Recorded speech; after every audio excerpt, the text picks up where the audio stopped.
Et bonjour tout le monde, nous ne sommes pas en retard, nous avons simplement adapté le temps pour pouvoir lancer l'émission.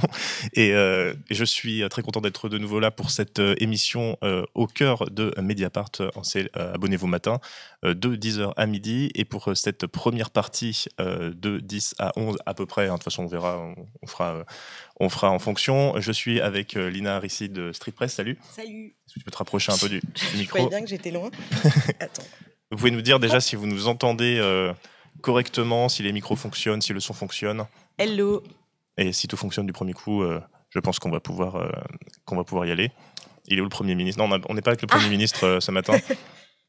On va essayer de parler de racisme, on va essayer de parler de violence policière, parce que c'est des sujets sur lesquels tu travailles, Ouais. Lina, à Street Press. Est-ce que tu pourrais un peu expliquer ton parcours, comment tu es arrivé à travailler au pôle enquête de Street Press? Bon, je spoil un peu où tu es maintenant. Mais... alors moi... où est-ce que je regarde? Tu peux regarder la caméra ici. D'accord. Ou tu peux regarder moi. Je crois que c'est plus facile. Et donc moi, je m'appelle Lina Arissi. Je suis journaliste depuis maintenant, je crois bien 7 ans. Et donc j'ai commencé en sortant d'école de journaliste par être pigiste. Comme nombreux journalistes. Et donc, je pigeais à la fois pour Street Press. Ça a commencé même quand j'étais encore étudiante. En fait, voilà, je pense que ça s'est fait assez naturellement. Quand on est jeune étudiant, on se dirige vers les médias qui nous ressemblent. Et voilà, c'était un petit peu les articles qui me tenaient à cœur que je faisais chez Street Press. Et à côté de ça, je travaillais pour Prisma Media, par exemple. Alors, Prisma Media, c'est un groupe qui a été racheté par Bolloré pile au moment où j'étais embauchée par Street Press. Donc, j'ai eu de la chance parce que c'était un bon employeur pour moi. C'était Néon, ça m'intéresse histoire.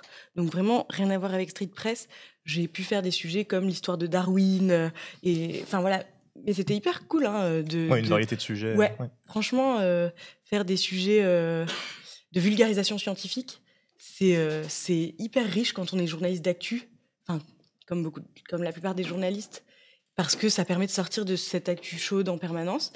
Voilà, et puis ensuite, quand Street Press... au bout de, je pense, 5 ans de collaboration, a ouvert un poste enquête. Moi, j'étais ravie. C'était un petit peu un de mes postes de rêve. Donc, j'ai postulé et voilà. Et pourquoi ça a matché je sais pas. Mais enfin, je voulais ajouter aussi que pendant la pige, l'avantage de la pige, c'est que ça donne un peu de liberté. Ouais. Et j'en ai profité pour aller travailler en dehors de la France et notamment en Afrique, donc au Maroc. Mon père étant marocain, c'était plus facile. Et puis, j'avais déjà fait un stage là-bas. En Afrique du Sud et en Côte d'Ivoire. Et donc, moi, ça m'a permis aussi, comme un de mes sujets de prédilection, c'est les questions antiracistes, donc d'immigration, de néocolonialisme. J'ai pu, pendant mes années de pige, je pense, me spécialiser dans ces questions. Et je pense qu'à Street Press, c'était chouette d'apporter ça. Voilà. Oui, en plus, tu me fais ma transition parfaitement, vu que c'est de ça dont on va parler ce matin. Alors, les gens disent le son varie un peu quand tu me regardes, donc attends, on va bouger juste le micro. Ah. Non, mais t'as pas besoin de le changer. Ok, moi je fais rien. Tu fais rien, voilà. Normalement, ça devrait être un peu mieux. Et simplement, pour présenter un petit peu ton travail, je propose qu'on rentre direct dans le vif du sujet, parce que j'ai sélectionné un article que t'as écrit. Enfin, on en a plusieurs, mais on a un en particulier. Justement sur ces questions antiracistes et ces questions de racisme en France. Alors je vais essayer de mettre la capture sans que ça bug, et ça ne bug pas, c'est incroyable. Alors les gens qui suivent mes matinales s'en souviendront peut-être, parce qu'on l'avait lu aussi pendant la matinale. Mais on va lire cet article qui est intitulé donc Huissier insulte et dents cassées, des habitants d'un village du Lot-et-Garonne dénoncent du harcèlement raciste. Et tu me disais tout à l'heure que c'était important pour toi aussi d'aller en dehors des villes pour traiter des sujets, des sujets de racisme. En fait, après la dissolution de notre président cet été, avec Street Press, on a été très présents comme Mediapart, comme Libération, pour mettre en avant les pires candidats du Rassemblement national, etc. Mais du coup, on était contents. Enfin voilà, on avait un permis de pas avoir un gouvernement d'extrême droite, mais on a quand même fait un bilan au sein de la rédac en se disant, là, le Rassemblement national, il grandit en fait dans des zones périurbaines. Bon, après c'est des raccourcis, c'est pas facile de raccourcir comme ça des lieux de montée du RN, parce qu'en fait, c'est partout. Mais on s'est dit qu'en fait, étant à Paris, avec une identité très urbaine, c'est facile pour nous de traiter le 9-3, toute l'Île-de-France, même Marseille, Lyon. Et donc, on avait à cœur cette année de traiter ce qu'on appelle les zones rurales, mais aussi périurbaines. Et c'est là où l'extrême droite monte. Donc c'est hyper important pour un média engagé contre l'extrême droite, c'est vraiment l'identité de Street Press, d'aller là-bas. Et du coup, chez Street Press, on reçoit des messages de gens qui nous alertent sur des situations qu'ils vivent, etc. Donc mon collègue et rédacteur en chef au Pôle Enquête, Chris, m'a transmis ce message parce qu'il sait que je traite beaucoup les discriminations. En fait, c'est SOS Racisme Gironde qui nous a envoyé ce message. Déjà, c'est important de le souligner. C'est vrai que le fait qu'il y ait des assos locales, ça nous permet de faire remonter les infos. Et on reçoit beaucoup de messages de victimes. Et c'est pas facile de faire le tri. Donc, quand il y a une organisation locale qui a déjà pris le temps de débroussailler, voilà, c'est hyper important. Et voilà, du coup, forcément, je pense que cette discussion qu'on avait eue au début de l'année m'a fait m'intéresser encore davantage à ce qui se passait à Aiguillon. Et donc, je suis allée sur place. Et après, il y a un pari aussi, parce que voilà, on n'est pas des localiers et le travail des journalistes locaux est hyper important parce qu'ils connaissent vraiment ce qui se passe. Moi, depuis Paris, j'y vais, je sais pas exactement l'ampleur de ce qui est dit. C'est pas facile par téléphone de se faire une vraie idée, voilà, mais le résultat a été que mes collègues à la vidéo m'ont dit « Mais pourquoi tu nous as pas dit de venir avec toi ?» Bon, bref, voilà, il y avait clairement des choses à raconter. L'histoire est assez hallucinante à plusieurs égards. Mais c'est vraiment des histoires de personnes racisées qui sont relativement isolées aussi parce que les communautés sont moins importantes à la campagne. Des gens qui subissent du harcèlement, mais aussi de la part de l'administration, de la part de la police. Ça m'a rappelé, il y avait un article il y a quelques années, je crois, sur Mediapart, sur une personne qui s'était installée dans une commune de Haute-Loire, qui avait un peu réussi, qui avait une entreprise. Je crois que Nejma Brahim qui avait... Je crois, c'était Chronique de la haine ordinaire, une série il y a 2 ans. Je me souviens.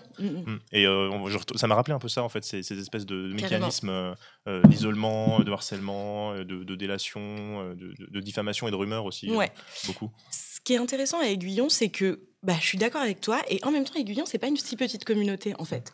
En réalité, il y a une grosse communauté marocaine, et donc c'est contre-intuitif avec l'idée qu'on se fait de la campagne, mais en fait, justement, ça s'inscrit un peu dans une économie locale où il y a eu... Je me suis un peu renseignée, du coup, j'ai regardé un peu des travaux de recherche sur l'immigration marocaine dans le Lot-et-Garonne, et ça vient en fait de l'agriculture, où en fait la plupart des ouvriers agricoles dans le pruneau, la fraise, voilà, toute l'agriculture du coin, c'était des Marocains. Donc ça s'inscrit aussi, et d'ailleurs, bon, je prends un peu les devants sur ce dont on va parler, mais Christian Girardi, le maire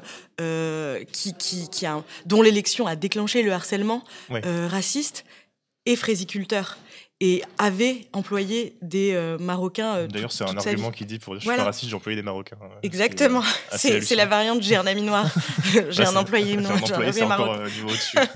Ça s'inscrit vraiment dans pour moi, un tissu économique qui s'est reposé sur un racisme latent pendant des années, latent ou pas d'ailleurs. Oui, mais là, c'est vrai que ce que tu dis, c'est qu'aussi le contexte politique a fait qu'il y a une parole qui s'est libérée, une parole raciste qui s'est libérée, et des actes racistes qui sont libérés, même si les discours devaient peut-être être tenus dans la sphère privée avant, là, ça s'est libéré. Je te propose qu'on commence de le lire un petit peu, puis dès que tu veux arrêter la lecture, moi je vais lire, puis dès que tu veux m'arrêter, je sais pas si je vais oser. Ok. N'hésite pas. Donc on est à Aiguillon dans le Lot-et-Garonne. Plusieurs habitants d'origine marocaine, dont l'entrepreneur et rugbyman Samy Jabel, disent vivre un enfer et des faits racistes. Donc je précise à chaque fois aux gens, on est obligé de dire disent vivre pour les questions de justice.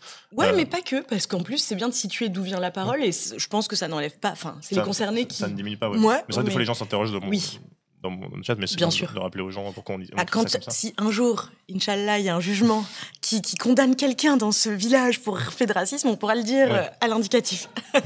Et donc il pointe l'élection du maire Christian Girardi, proche de l'extrême droite. Et la première phrase, toi l'arabe, tu vas voir ce que je vais te faire, ce sont les mots que Samy Jabel rapporte dans sa plainte pour coups et blessures en Réunion et actes de racisme en Réunion. Donc là, dans un contexte de rugby, le rugbyman de 32 ans aurait été roué de coups par ses coéquipiers pendant un entraînement de l'US Lavardac-Barbast le 13 septembre 2024. L'un de ces 3 agresseurs, auteur des insultes, est policier à Agen. Donc là, tout le monde est surpris dans le chat, évidemment. Quand j'ai quitté le terrain, il a continué à tenir des propos racistes en m'expliquant qu'il me connaissait très bien, explique le plaignant dans son procès verbal. Le sportif de 125 kg a de multiples blessures. Il est donc assez 8 jours d'incapacité totale de travail. Il y a une question aussi de gravité, parce que je crois que c'est au-dessus de 6 jours, je crois, d'ITT, qu'il y a en cas de plainte, il y a une... c'est plus lourd, j'espère que je dis pas de bêtises, mais... le président du club a nié le caractère raciste de l'accrochage. Ça, c'est les termes qu'il utilise, lui, je suppose, l'accrochage. Ouais, tout à fait. Pour un petit peu diminuer. Ouais, tout à fait. Donc, c'est dans la dépêche du midi pour le franco-marocain natif d'Aiguillon, un village de 4000 habitants dans le Lot-et-Garonne, donc gros village quand même. Ce règlement de compte est la conséquence de rumeurs malveillantes à son sujet. Ouais, la question de la rumeur occupe une grosse place. Mais c'est hyper intéressant, hein, la question de la rumeur. Une petite anecdote, quand l'article est sorti, ma collègue Daphné Deschamps, qui travaille beaucoup sur l'extrême droite, elle s'est rendue à Agen il y a pas longtemps, je sais plus pour quel événement, et au stand est venu un élu de la France Insoumise dont elle n'a pas su me retrouver le nom, un membre de la France Insoumise locale, donc Agen c'est vraiment ce coin-là, qui lui a dit votre journaliste qui a fait un article sur Aiguillon, elle est pas venue, non? Bon, si. Donc je pense qu'il avait pas lu l'article. Et parce qu'elle dit n'importe quoi, Samy c'est un menteur. Et il dit à Daphné, Thomas Portes, donc le député, voulait parler de lui. Bah nous on a dit non, c'est un menteur. Ce qui est, le poids de la rumeur. C'est pas la première fois. J'ai fait un article sur un agent de la police, un éducateur à Saint-Denis qui a été licencié. Non, son CDD n'a pas été renouvelé après qu'il ait subi des violences policières. Et lui, on disait qu'il était dealer. Alors à Saint-Denis, un racisé, on dit qu'il est dealer, et il me disait, même si c'est pas vrai, même si les gens croient... En fait, à force d'être harcelé par la police et qu'on dit que t'es dealer, les gens... pourquoi? Ils se disent, il y a quand même... Si les gens le disent, c'est qu'il y a quelque chose. C'est ça.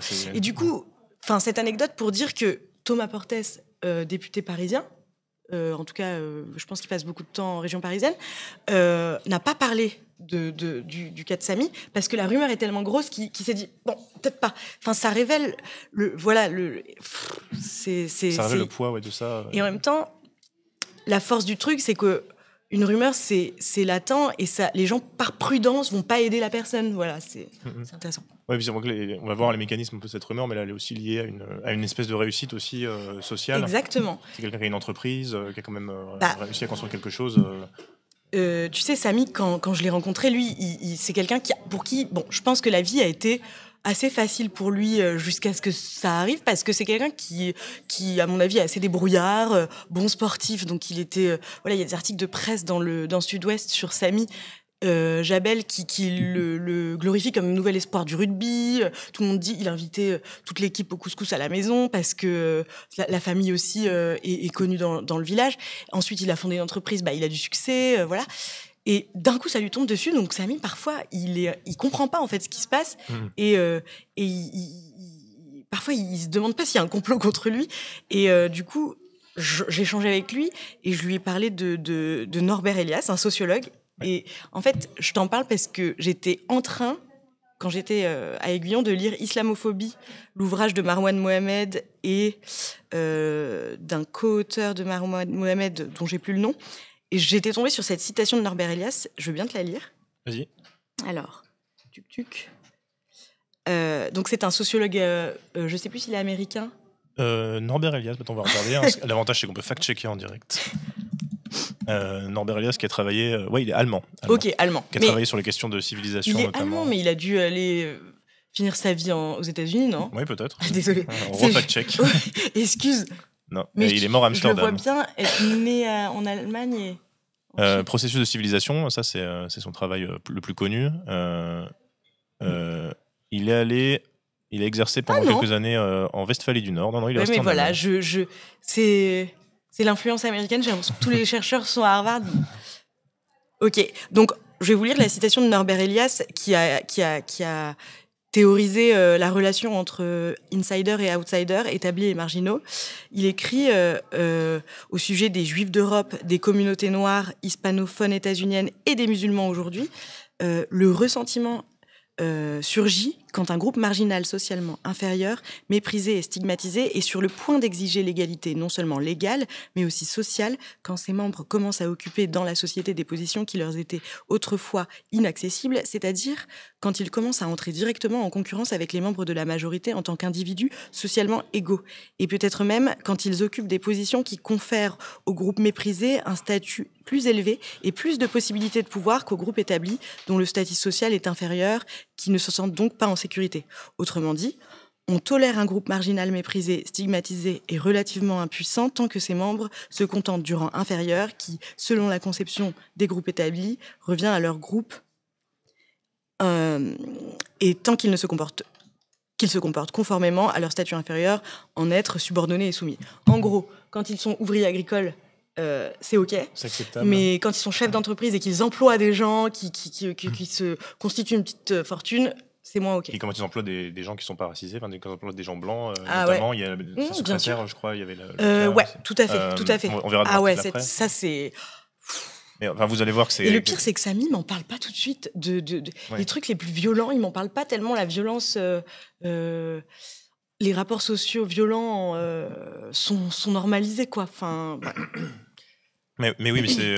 En fait, il a commencé par parler de quoi, en fait? Lui, il m'a parlé du harcèlement administratif, parce que lui, ce qui l'importe, c'est que ces entreprises vont moins bien à cause de la rumeur, à cause du harcèlement administratif.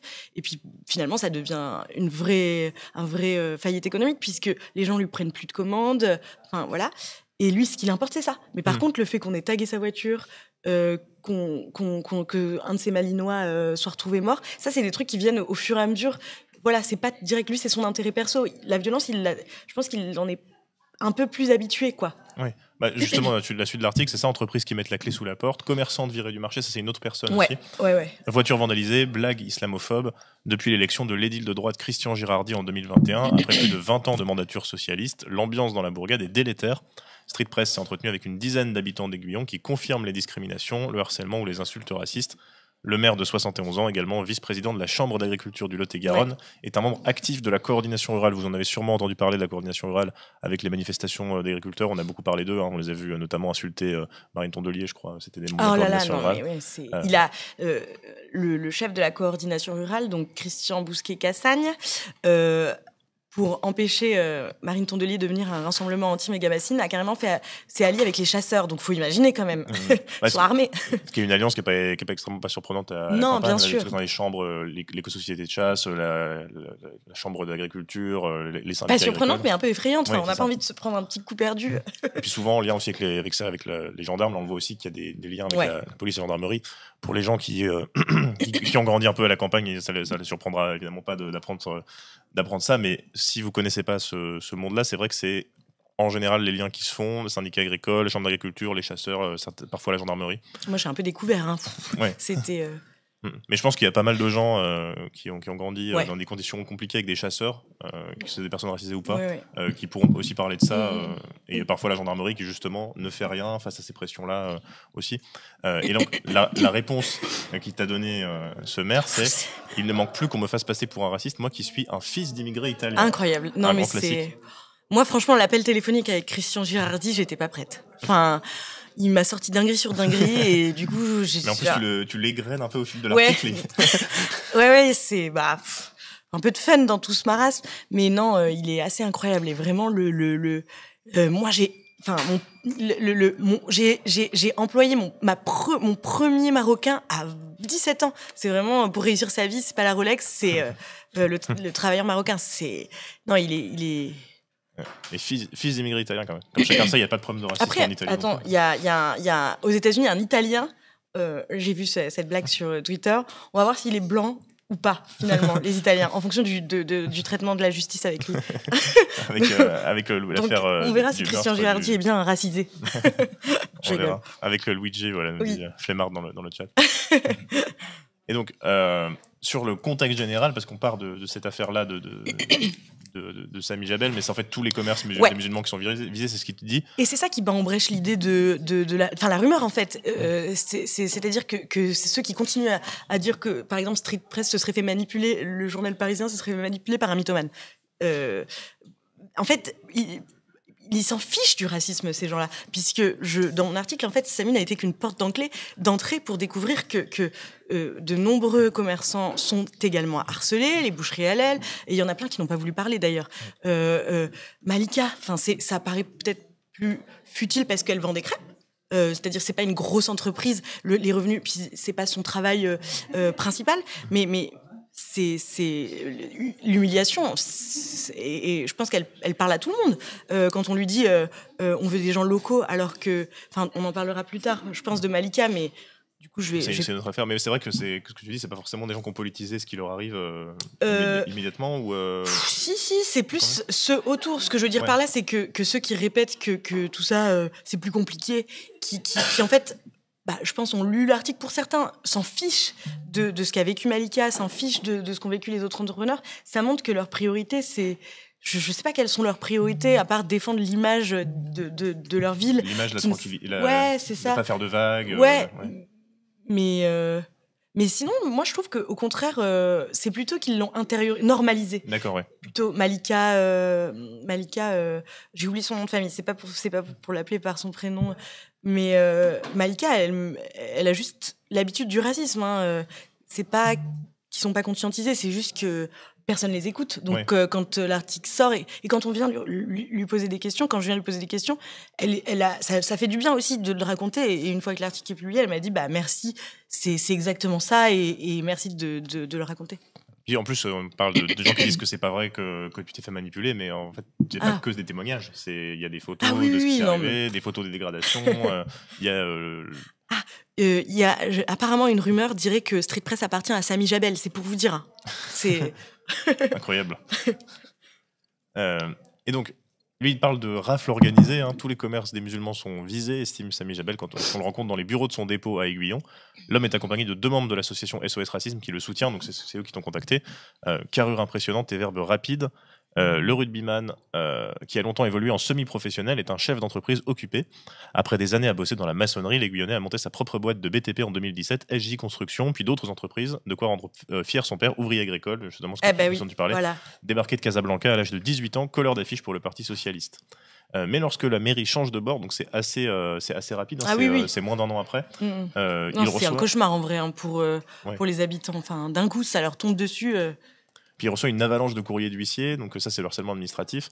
Le matin du 12 mai 2023, un policier municipal, 4 gendarmes et un huissier coupent la chaîne de son portail pour s'introduire en son absence et sans mandat dans un magasin de déstockage, ce qui est absolument aussi hallucinant. Je ne sais pas si l'article en parle, mais il y a eu des suites par rapport à ça ou pas du tout. Des suites judiciaires par rapport à l'absence de mandat Non, pas du tout. Non, c'est plutôt le contraire. Samy Jabel la plainte pour l'agression pendant le rugby a été classée sans suite. Mais là, il a saisi, une avocate a saisi un nouveau juge d'instruction et s'est constitué partie civile. Ce qui fait qu'en fait, c'est une procédure qui permet d'un petit peu obliger le juge d'instruction de lancer une enquête. Donc c'est toujours en cours ça. Pour ce qui est du volet économique, c'est plutôt le contraire.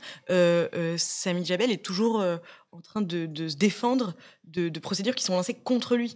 Et là, du coup, avant notre rencontre, j'ai appelé Samy pour lui demander. Il est reconvoqué encore à la gendarmerie. Ça s'arrête pas. Non, ça s'arrête pas du tout. Au contraire, il me dit qu'il y a la semaine dernière, des gendarmes sont allés interroger les voisins de son ex-femme, la mère de son fils, pour lui demander s'il avait agressé un huissier. Voilà. Et ça n'arrête pas. Mais il a du courage. Je sais que d'autres qui ont vécu du harcèlement préfèrent déménager. En réalité, j'en parle à un moment plus haut, je crois. Déménager, il y a une femme une Marocaine qui a préféré aller vivre au Maroc.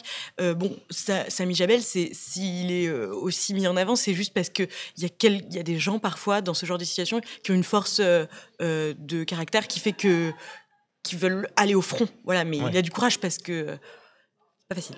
Oui. En plus, tu vois, donc ce que vous voyez le matin du 12 mai 2023, un policier municipal, donc 4 gendarmes, un huissier, donc tous ces gens-là, ça veut dire qu'eux aussi ils savent aussi ce qui se passe quelque part. Après ils sont peut-être aussi pris dans la rumeur. Donc, tu vois, c'est complexe. Et ils changent les serrures, saisissent ses biens pour rembourser une dette qui appartient, selon Samy Jabel, à la propriétaire précédente. Ces caméras ont enregistré la scène, les procédures bloquent ses activités. Je me retrouve dans la merde entre les chantiers abandonnés, les chantiers à continuer, toutes les attaques aux civils qui viennent d'Aiguillon. À l'issue d'un énième contrôle en octobre 2023, SJ Construction est mis en redressement. Un mois plus tard, la mandataire décide de la liquidation judiciaire de son entreprise principale. Donc les conséquences, elles sont réelles. Hein. Ouais. C'est un entrepreneur qui réussissait, qui avait qui voyait le futur de façon plutôt positive, être fils d'ouvrier agricole et puis devenir entrepreneur, pouvoir employer une trentaine de personnes. C'est une success story. Et c'est fini. Enfin, j'espère qu'il va rebondir, mais voilà. Ouais. C'est ce que tu dis, le poison de la rumeur et le zèle des gendarmes. Je me suis rendu compte que le maire disait aux gens que j'étais un escroc, un voyou, détaille Samy Jamel en colère. Ses voisins deviennent agressifs. Donc ça, c'est aussi l'effet de ces discours-là. Alors, est-ce que c'est des gens qui ont été retournés par la rumeur ou est-ce que c'est des gens qui disaient rien quand ils voyaient qu'autour d'eux ? C'est un peu des deux. Je pense que, en fait, il y a un truc où la rumeur arrive. Et puis en plus, c'est un arabe. Donc, j'y crois du coup. Oui, c'est ça. Je me disais bien que c'était bizarre que ce gars-là, il ait une entreprise, d'où il vient l'argent. Je pense que c'est le discours qu'il devait tenir. Ses pneus sont crevés. Il retrouve l'un de ses 2 Malinois battus à mort. Donc ça, c'est vraiment tuer l'animal de compagnie. Là, on est dans des trucs extrêmement violents. On lui vole du matériel agricole, dont 2 bennes de 10 à 15 000 euros chacune. Ses 4 frères et sœurs et ses parents sont pris à partie à la boulangerie ou chez le coiffeur. Donc c'est vraiment toute la famille en plus qui est touchée par ça. Plus rocambolesque encore, le 11 février 2023, le domicile de la secrétaire de Samy Jabel a été vandalisé. Sa voiture a été taguée d'insultes sexistes et du prénom de son patron. Le gendarme qui est intervenu le jour du cambriolage aurait refusé de prendre sa plainte, ce qui est interdit normalement, on le rappelle à chaque fois. Street Press a pu consulter la plainte de la jeune femme à l'inspection générale de la gendarmerie nationale. Voilà, et là vous avez les photos, donc encore une fois, complot, manipulation, voilà, les photos de la secrétaire avec les tags. Là, je peux vous raconter un petit peu les détails de cette histoire parce que j'avais fait un grand paragraphe, mon collègue m'a dit non mais là tu vas trop loin dans le détail. En fait, la secrétaire de Samy, une jeune femme que j'ai pas rencontrée directement, on m'a transmis sa plainte. En fait, elle l'explique en long et en large dans sa plainte. Elle était en couple avec le beau-frère d'un gendarme. D'accord. Et en fait, elle a quitté ce conjoint-là et elle raconte dans sa plainte que quand elle allait dîner chez sa belle famille, le gendarme qui est celui cité dans l'article, on lui demandait des infos sur son patron. Enfin, franchement, quand on lit ça, c'est assez affligeant. Donc, elle était interrogée, elle raconte dans sa plainte, voilà, on me demandait toujours mon patron, des infos, comment il était, comment il avait son argent, des choses comme ça. Et en fait, quand elle a rompu avec son conjoint, la famille s'est dit tiens, on va aller taguer son patron et moi je peux pas voir autre chose qu'un peu encore de la jalousie. Et d'ailleurs c'est pas systématique, mais je traite souvent du racisme dans le monde de l'entreprise. Je vous ai parlé de Jessie, l'animateur. Ça arrive quand même souvent que les hommes racisés, victimes de ce harcèlement raciste, soient en fait des hommes assez charismatiques que les gens aiment bien. Et du coup, systématiquement, la jalousie entre en jeu, quoi. Donc, on revient à l'analyse de Norbert Elias. Tu faisais tout à l'heure, effectivement, c'est vraiment un truc de quelqu'un réussi, c'est suspect, donc on va lancer des rumeurs. Allez, franchement, là, le sexisme, le racisme, c'est assez hallucinant. J'ai perdu énormément d'argent, des amis aussi, confie Samy Jabel, parce qu'ils vous privent aussi de votre entourage. Le jeune père de famille, connu pour sa jovialité, a fait 3 tentatives de suicide. Évidemment, ça a un impact considérable sur la santé mentale. La dépression a eu raison de son couple. Son ex-conjointe, qui préfère rester anonyme, souhaite qu'il quitte Aiguillon avec leur fils. Les couples mixtes, ils n'aiment pas ça ici, ajoute le rugbyman. Donc il est quand même tous les impacts possibles sur sa vie. Il a perdu son entreprise, son couple en fait, il s'est séparé avec son ex-compagne quand il y a eu ce harcèlement. En fait, moi je l'ai rencontré, son ex-compagne, et elle a, franchement, ça me fait de la peine cette situation. Elle était très gentille, elle soutient Samy Jabel, mais elle a aussi vécu des rumeurs où on venait lui dire que son conjoint avait je sais pas combien d'histoires avec d'autres filles. Enfin, ça va très très très loin. Ouais.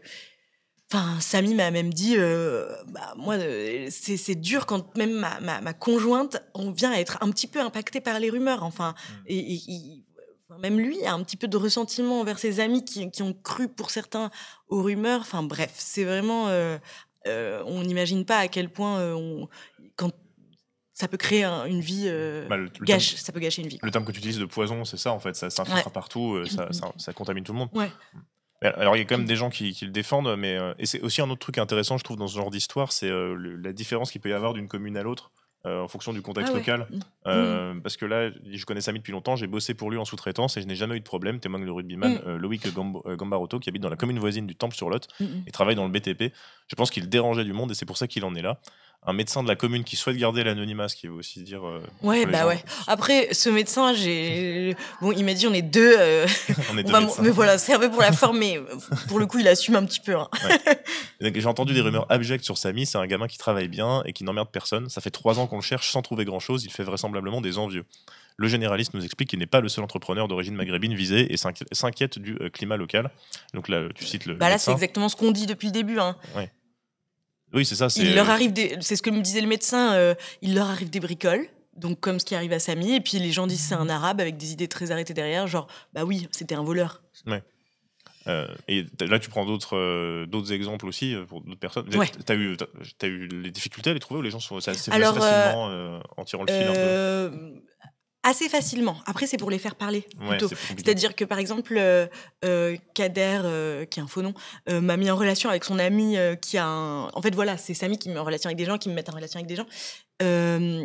Finalement, son ami qui avait une boucherie halal a préféré pas du tout parler. Donc voilà, c'est plus... en fait, ils sont fatigués et ils ont pas totalement tort de penser que en parler va servir à rien. Donc il y a une lassitude qui fait que moi j'ai déménagé, c'est bon, c'est derrière moi. Ouais.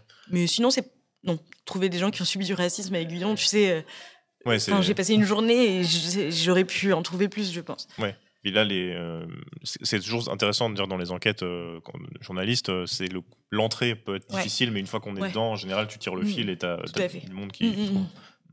Kader, 27 ans, a monté en 2020 une entreprise d'achat-vente de véhicules d'occasion avec son père qui a longtemps travaillé dans les pruneaux. Donc pareil. Encore un descendant d'ouvrier agricole. Ouais. Et encore quelqu'un qui a une réussite sociale. Ouais. Un peu moins grand. Alors Kader, après, c'était même pas une grosse réussite dans le sens où c'était une petite entreprise. Enfin, ça touche vraiment tous les Maghrébins, quoi. Il y a comme un truc en mode, allez, Christian Girardi arrive. Comme tu dis, hein, ça se lâche. Et du coup... C'est bon, on peut faire chier on peut embêter tous les Maghrébins d'à côté qui peuvent peut-être prendre un peu de concurrence, un peu de marché. Mais c'est quand même, je pense, même si c'est une petite entreprise, t'as quand même la notion il est propriétaire de quelque chose. T'as raison. Il a des belles voitures. Ouais, puis ça fait des enjeux, et de toute façon, les gens disent, bon, il est propriétaire d'un truc. Oui, c'est clair, t'as raison. Au bout d'un an d'activité, il est contrôlé, ça m'a étonné parce que je n'avais pas encore de bilan ni rien. Raconte-t-il, les gendarmes demandent à ses voisins, donc en général, les contrôles de ce genre, c'est sur dénonciation, de toute façon, c'est rare. Mais ça, j'en parlais avec une amie, une consoeur, il y a un sujet à faire sur le harcèlement administratif des Maghrébins, par exemple, les restaurants halal à Paris, mais remonté, à Paris ou ailleurs d'ailleurs, mais remonté qu'en fait, ils ont et ça peut être des dénonciations des voisins restaurateurs, et en fait, vu l'ambiance politique actuelle, je pense que les services publics, une dénonciation d'un resto halal, oui, allez, why not, on va le contrôler, quoi. Donc, c'est hyper efficace comme harcèlement et permis par nos institutions, parce que voilà, les contrôles, ça s'est déclenché aussi par des signalements. Ouais, mais c'est ça, c'est toujours les contrôles URSAF ou la répression des fraudes. Non, mais il y a un vrai sujet à faire, je pense. J'avais vu le même genre de choses avec les restaurants asiatiques aussi, apparemment. Ouais, carrément, c'est le racisme anti-asiatique aussi, ça c'est sûr. Ouais. Donc, l'entrepreneur finit par être... Alors, attendez, j'en étais où ? Ah oui, il n'a pas encore de bilan. Les gendarmes demandent à ses voisins s'il fait travailler des salariés illégalement, se rendre chez son père puis sa sœur. C'est culotté dans un milieu où la traite d'êtres humains est un vrai sujet. Les ouvriers agricoles, on connaît les ouvriers agricoles, il y a plein d'affaires. Vous pouvez regarder sur la presse locale des procès pour traite d'êtres humains d'ouvriers agricoles marocains. Voilà. Bon. Et donc, il est convoqué à la gendarmerie en août 2022. Il dort en garde à vue pour travail dissimulé. Ce qui est quand même alors qu'il n'a pas d'employé, pas une personne. Ouais, ce qui est assez il n'y a pas besoin pour un achat-vente de véhicules, en fait. Il n'y a pas d'éléments pour appuyer ça. Je ne comprends pas, je ne fais travailler personne. Kader est finalement relâché sans poursuite ni document.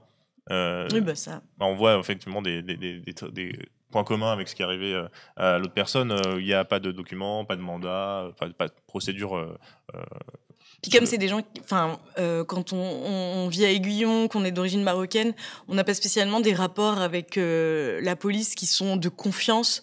Il y a une défiance, donc en plus, c'est comment dire, Kader va pas porter plainte contre la police après ça, quoi. Il laisse. Donc c'est des choses qui sont vraiment permises et personne n'en parle. Là, j'en parle parce que on a fait un article, mais en fait, c'est monnaie courante ce genre de pratique, je pense.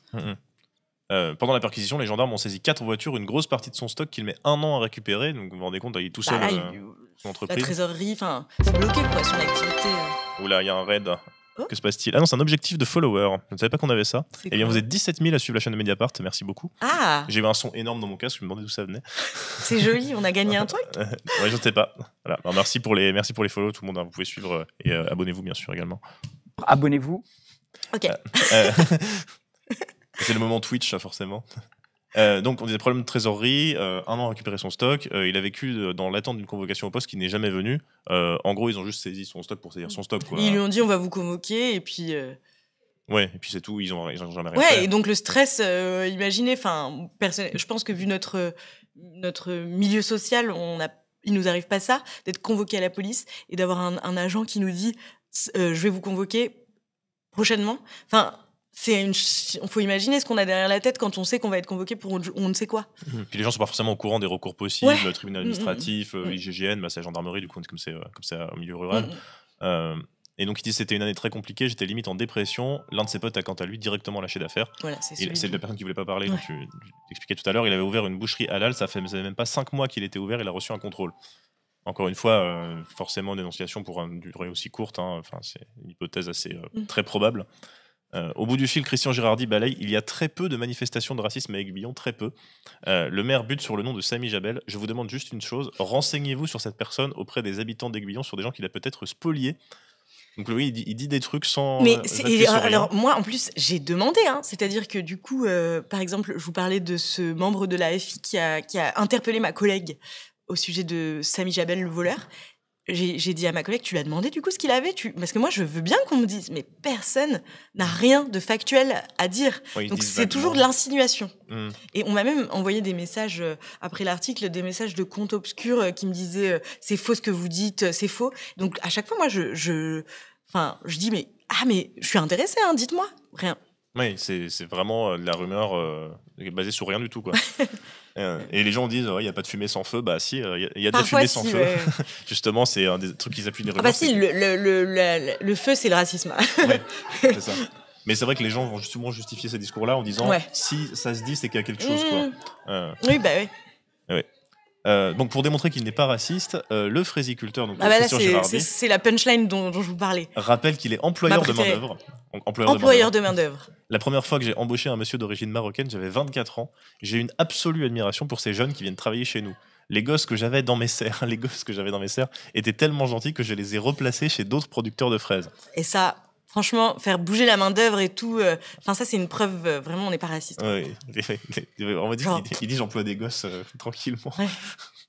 Nettoyer la ville, donc... Oui, après, bon, je pense que là... D'ailleurs, les jeunes, mais... Oui, mais ouais, non, mais ça raconte un paternalisme raciste envers les populations immigrées, c'est évident, là. Mais c'est ça, c'est rester à votre place. Et ouais, c'est évident. Le sarkozyste Christian Girardi a perdu plusieurs campagnes avant de prétendre à l'écharpe tricolore. En juin 2020, sa victoire est invalidée par le tribunal administratif pour soupçon de fraude. 1 an plus tard, le 25 avril 2021, lors d'un nouveau scrutin, Christian Girardi est élu dès le premier tour. Dans la presse locale, Kiki, comme le surnomment certains, fanfaronne. Encore une punchline. Encore une punchline. Il y a 25 ans que la mairie était aux mains de professeurs d'histoire-géographie, vous savez, des socialistes avec des pulls marrons. J'aime beaucoup l'histoire, en particulier celle de ma commune, à laquelle je suis viscéralement attaché. Mais maintenant, on va s'atteler à écrire l'avenir d'Aiguillon et à lui rendre ses lettres de noblesse. Voilà. C'est drôle, tellement c'est gros, et en même temps, les conséquences sont réelles sur la vie des gens. Donc, c'est un rire jaune, là, qui me vient. Ouais, mais j'allais dire si c'était que ça. Si c'était juste un humoriste, ce serait parfait. Jean-François Sauveau, son prédécesseur affilié au PS, commente « Il pourrait davantage réfléchir quand il parle. L'enseignant socialiste relativise des accusations de harcèlement et évoque le racisme ordinaire de l'agriculture. » Je veux bien en parler parce que mon échange avec le maire socialiste était intéressant parce que c'était vraiment le parti socialiste, quoi. C'est-à-dire qu'il était quand même paternaliste. C'est-à-dire qu'il m'a quand même dit peut-être qu'il n'a pas su gérer une grosse entreprise aussi, Samy. On ne sait pas si c'est raciste. Et en parlant de son bon, j'espère qu'il va pas écouter ce Twitch, Jean-François Sauveau, je suis pas sûre. Mais en tout cas, enfin, c'était vraiment aussi révélateur du paternaliste des socialistes, parce qu'il était pour le coup humaniste, hein, et il déplorait la montée des idées racistes. Mais quand je lui disais, mais quand même, ce que vivent les habitants, c'est lié au racisme, etc. C'est vrai qu'il y a du racisme, mais bon, voilà, Christian Girardi, c'est juste qu'il réfléchit pas quand il parle. C'est pas, mais si, en fait, il dit des choses, il dit le racisme, en fait. Et donc Jean-François Sauveau, qui quand même m'a dit, ouais, non, mais Samy, on l'a aidé, nous, enfin. C'était quand même paternaliste, genre. Ouais. C'est aussi grâce à nous, les socialistes, que les Arabes ont pu réussir. Franchement, j'étais quand même un peu déçu. Enfin, non, pas vraiment. Mais c'était aussi révélateur, je veux dire. Déçu, mais pas choqué. Voilà. Une fois aux manettes, Christian Girardi s'est employé à nettoyer la ville. C'est ce qu'il dit aussi. Tu le cites. Hein, ouais. Il a dû au Resto du Cœur. Moi, c'est ça, la présidente départementale des Restos du Cœur, pour justifier l'expulsion de l'association de Coluche d'un local municipal, ce qui est d'ailleurs assez courant quand il y a un maire d'extrême droite, proche de l'extrême droite, qui arrive au pouvoir. Les queues de pauvres qui veulent à manger, on veut pas trop ça dans. On se souvient de la LDH aussi, dans une commune RN, je sais pas laquelle, qui avait été fermée. Enfin, les associations, c'est aussi. C'est toujours dur pour. Et le club de boxe Ratel Club Confluent, prisé des Marocains et des Gitans du coin, est aussi dans son viseur.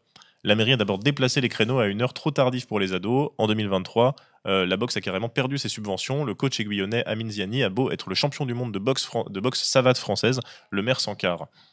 Voilà, bon, évidemment, les endroits fréquentés par les personnes racisées, en fait, on les ferme. Et ce qui est intéressant, c'est que après, quand j'ai eu au téléphone le président du club de boxe, je l'ai pas écrit.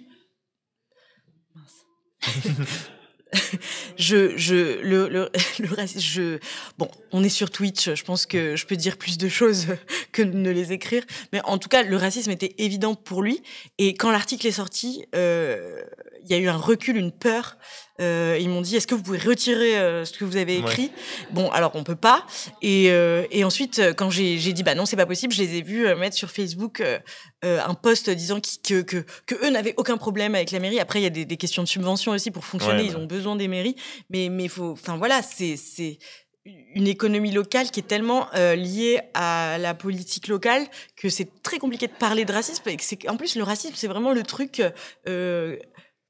C'est comme si c'était le tabou ultime. C'est très très étrange. Je pense que il y aurait pas la même chose si on parlait de, je sais pas, de détournement de fonds. Non, mais j'exagère, ou de sexisme. Enfin, je sais pas. C'est vraiment un truc comme la fédération, comme le rugby, l'équipe de rugby. Il y avait vraiment ce truc dans Sud-Ouest de dire il met une mauvaise image du club. Franchement, c'est ça le pire, quoi. Et du coup, dénoncer, par contre, ça fait passer pour quelqu'un qui se victimise et qui fait du mal à la commune. Oui, il y a vraiment cette question, j'ai l'impression, de communauté et de ne pas faire de vagues et de donner une bonne image de l'extérieur aussi. Sinon, on passe pour un traître, quoi. Oui, c'est ça. Puis on essaye de défendre l'image des gens, quoi.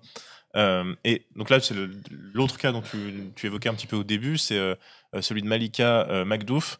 L'été, plus personne ne fait la queue devant le stand aux effluves de beurre et de Nutella de Malika Makdouf. Les marchés gourmands sont une tradition locale les jeudis soirs de juin, juillet et août sur la place du 14 juillet.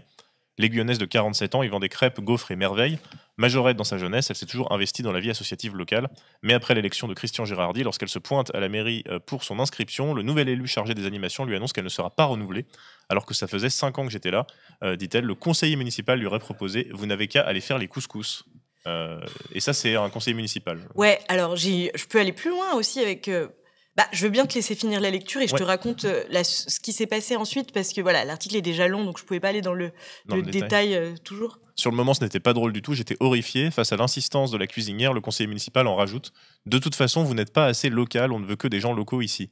C'est quoi local ? Je suis né là, j'étais au lycée, j'ai fait du sport ici, s'exaspère Malika Makdouf. Contacté, l'élu n'a pas souhaité répondre à Street Press. Pour Christian Girardi, ce ne sont que des balivernes, ce sont des détails. Alors, est-ce que c'est des mensonges ou est-ce que c'est des détails ? Ça ne va pas être les deux en même temps, mais... Malika, elle m'a raconté ça. Ensuite, la suite de ce qui s'est passé dans ce bureau municipal, selon Malika, c'est qu'en fait, Malika, c'est aussi un caractère. Et du coup, elle est restée sur sa chaise. Elle a dit, non, moi, je veux mon stand de crêpes. Et donc, l'élu local, le conseiller municipal, a fait appeler la gendarmerie, la police municipale, pardon. Okay. Et donc, c'est les agents de la police municipale, leur employeur, c'est le maire, donc ils doivent faire ce que les maires disent. Et quand il y a un maire proche de l'extrême droite comme Christian Girardi, ça peut être compliqué. Pour avoir travaillé sur la police municipale, ça enclenche parfois des démissions. Hein. Et là, en l'occurrence, Malika Magdou, c'est une femme qui est très investie donc, dans la vie locale, comme je l'écris, et qui connaît tout le monde dans le coin. Et en fait, quand les policiers sont arrivés et qu'ils ont vu Malika, elle me raconte qu'en fait, c'était des gens qu'elle connaît, notamment des racisés, des Marocains dans la police municipale. Et un de ses potes en uniforme était affligé, elle a eu les larmes aux yeux quand on lui a dit « tu dois déloger Malika de sa chaise ». Enfin, c'est d'une violence. Ce qui arrive à la population marocaine d'Aiguillon, c'est assez chaud. Voilà, c'était pour raconter la suite de cette rencontre avec le conseil municipal. Et tu fais la transition avec des détails récurrents sur l'humour, entre guillemets, du maire. Bizarrement, l'humour qui cible toujours les mêmes personnes. Fin avril 2024, le maire va déjeuner au restaurant Le Basilic. La serveuse Élodie Gilles est de service lorsque Christian Girardi lui lance hilar « Je voudrais une eau islamique ». L'élu de droite mime ensuite une explosion pour signifier une eau pétillante. Dans son esprit, le mot islamique semble associé aux terroristes islamistes. Contacté par Street Press, le patron du restaurant Olivier Smadja confirme la scène. Je suis intervenu pour lui expliquer qu'il ne pouvait pas faire ce genre de blague dans mon établissement. Élodie Gilles tranche, c'est que des racistes ici. Son ex-mari est marocain. Sa fille de 6 ans lui rapporte que des enfants la traitent de sale arabe dans la cour de récré. Une de ses amies assistante maternelle d'origine marocaine aurait préféré quitter la ville. Elle s'est tellement sentie harcelée qu'elle est partie vivre au Maroc avec ses enfants. C'est l'autre exemple ça, que tu c'est ce donnais. que je te racontais, ouais. Et il y a aussi la question du lien avec la coordination orale qu'on évoquait tout à l'heure. Alors là, voici Serge Bousquet-Cassagne, dont on vous... Petite anecdote, je l'ai eu au téléphone, Serge Bousquet-Cassagne, et il m'a appelé petite fille. Alors, ça m'était jamais arrivé. Ah ouais, incroyable. Ça, c'est des trucs... Ça m'était pas encore arrivé. Ouais, non, mais c'est extrêmement paternaliste. Et je disais aux gens, quand on avait lu l'article dans mon live, je disais... On comprend que c'est un maire de droite du sud de la France. Hein, quand bon Oui. Je vois. Et dans le Lot-et-Garonne, 2 circonscriptions sur 3 ont été gérées par le Rassemblement national de 2022 à 2024. Ce qui n'est pas pour déplaire à Christian Girardi. Encarté chez les Républicains, il reçoit régulièrement la députée vice-présidente du RN, Hélène Laporte, l'élue dans sa circo. En 2022, l'édile a parrainé la candidature à la présidentielle d'Éric Zemmour. Donc on est... sur les plus radicaux d'extrême droite. Ouais, l'union des droites, là. C'est... Ouais, LR. Alors, il y a beaucoup de ponts entre LR et Zemmour, hein, c'est pas très surprenant. Peut-être même plus qu'avec le RN. ok. Non, électoralement, je pense... c'est intéressant. Ouais. Parce qu'il y a un truc très bourgeois. Catho, tout à fait, ouais. Donc, vers Nice, tous ces... Ouais, mais après, c'est pas trop la région, mais j'ai l'impression que t'as... Je veux pas accuser les Niçois. Pardon. Nice, c'est une ville de droite, mais bon... le maire est surtout un grand ami de Serge Bousquet-Cassagne, chef de la coordination rurale du Lot-et-Garonne. Créé en 91, la CR est un puissant syndicat agricole proche de l'extrême droite et anti-écolo. Il y a des articles de Mediapart super sur le sujet. Oui, sur cette coordination rurale qui pose question dans ses méthodes aussi, notamment. Une anecdote qui est venue pendant l'article. En fait, quand j'ai voulu poser des questions sur Christian Girardi, un petit peu aux autres syndicats agricoles du coin, donc il y a la FNSEA, et la Confédération paysanne, j'ai été hyper surprise parce que j'ai écrit à la Confédération paysanne et ils m'ont répondu hyper sèchement. Et en fait, c'est grâce à un article de Mediapart que j'ai compris que localement, la coordination rurale, donc plutôt proche de l'extrême droite, est alliée à la Confédération paysanne. Plutôt syndicat de gauche. Ça raconte un truc. Et du coup, la personne de la Confédération paysanne m'a répondu par message. On parle pas de ces choses-là. Nous, on parle que des problèmes des agriculteurs, le racisme, comme si le racisme n'était pas un problème important. Franchement, ça m'a surpris. C'est étonnant, d'un syndicat de gauche. Et en fait, j'ai compris grâce à un article de Mediapart que c'est parce qu'ils sont alliés dans le coin. Oui, parce que coordination rurale, il y a un peu un côté confus aussi, un peu confusionniste chez certains. Au sein de la coordination. Ouais, j'ai l'impression. Ah oui.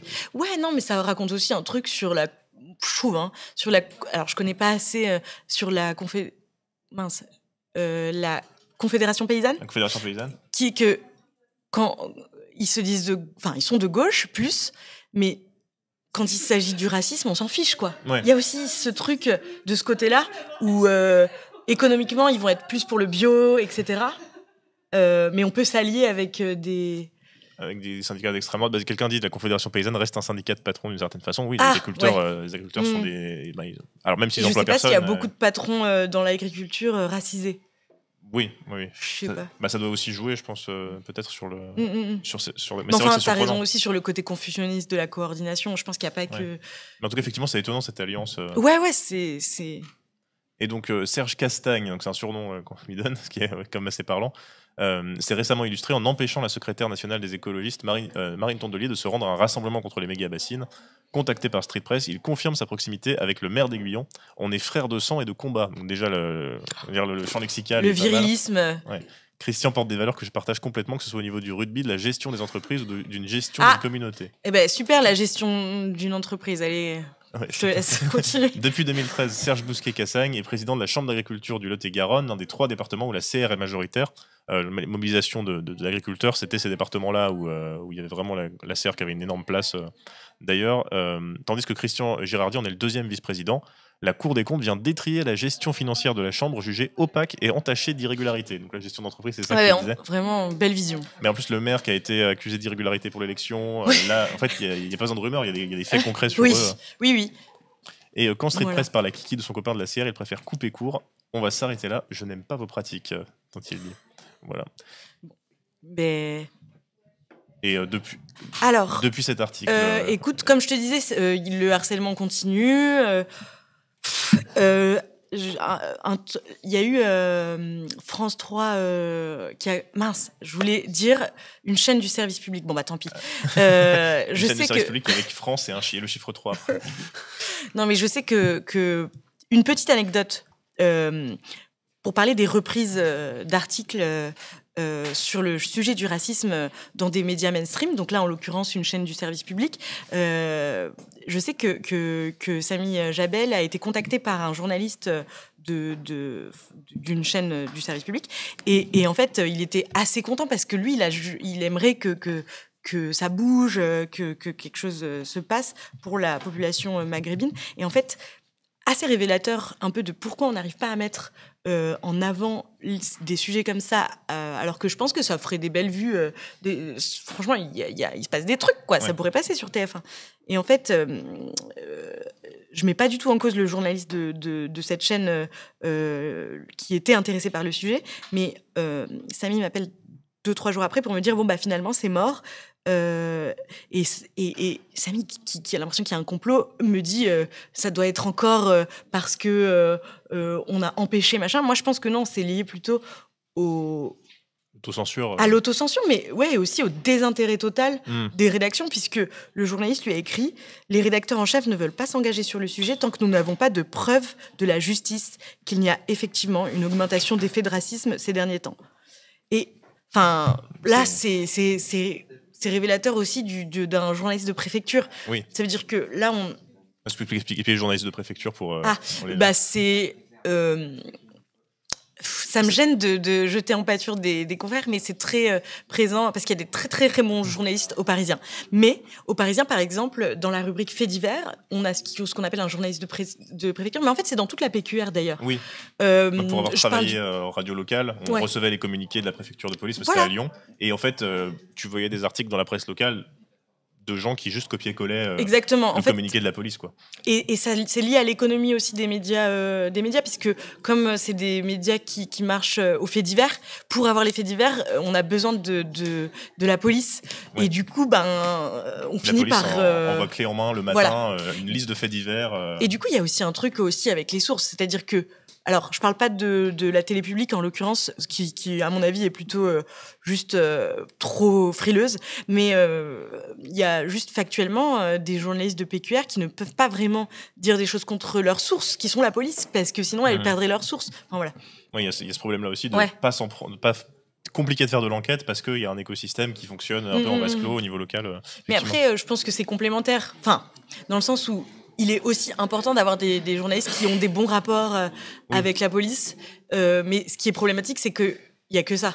Ouais, Voilà. Il peut y avoir dans une même rédaction des journalistes qui ont de bons rapports avec la police pour travailler sur, je sais pas, le terrorisme, sur des enquêtes, sur le trafic de drogue, et d'un autre côté, d'autres journalistes qui sont plutôt dans les enquêtes sur les violences policières. Ça peut coexister. Bien sûr, le problème, c'est quand il y a une région où il n'existe pas de journaux indépendants des institutions policières ou administratives, quoi. Alors, est-ce que tu as du temps? Parce que là, il est bientôt 11h, mais on peut dépasser oui, sans problème si tu as le temps. Dis-moi juste quand tu... Non, c'est bon. Non, mais surtout qu'il faut qu'on parle de la campagne de dons mensuelle de Street Press. Donc, vas-y, je te laisse... Attends, je vais mettre la campagne, parce qu'on voit pas très bien, mais on voit partiellement. Il reste 10 jours...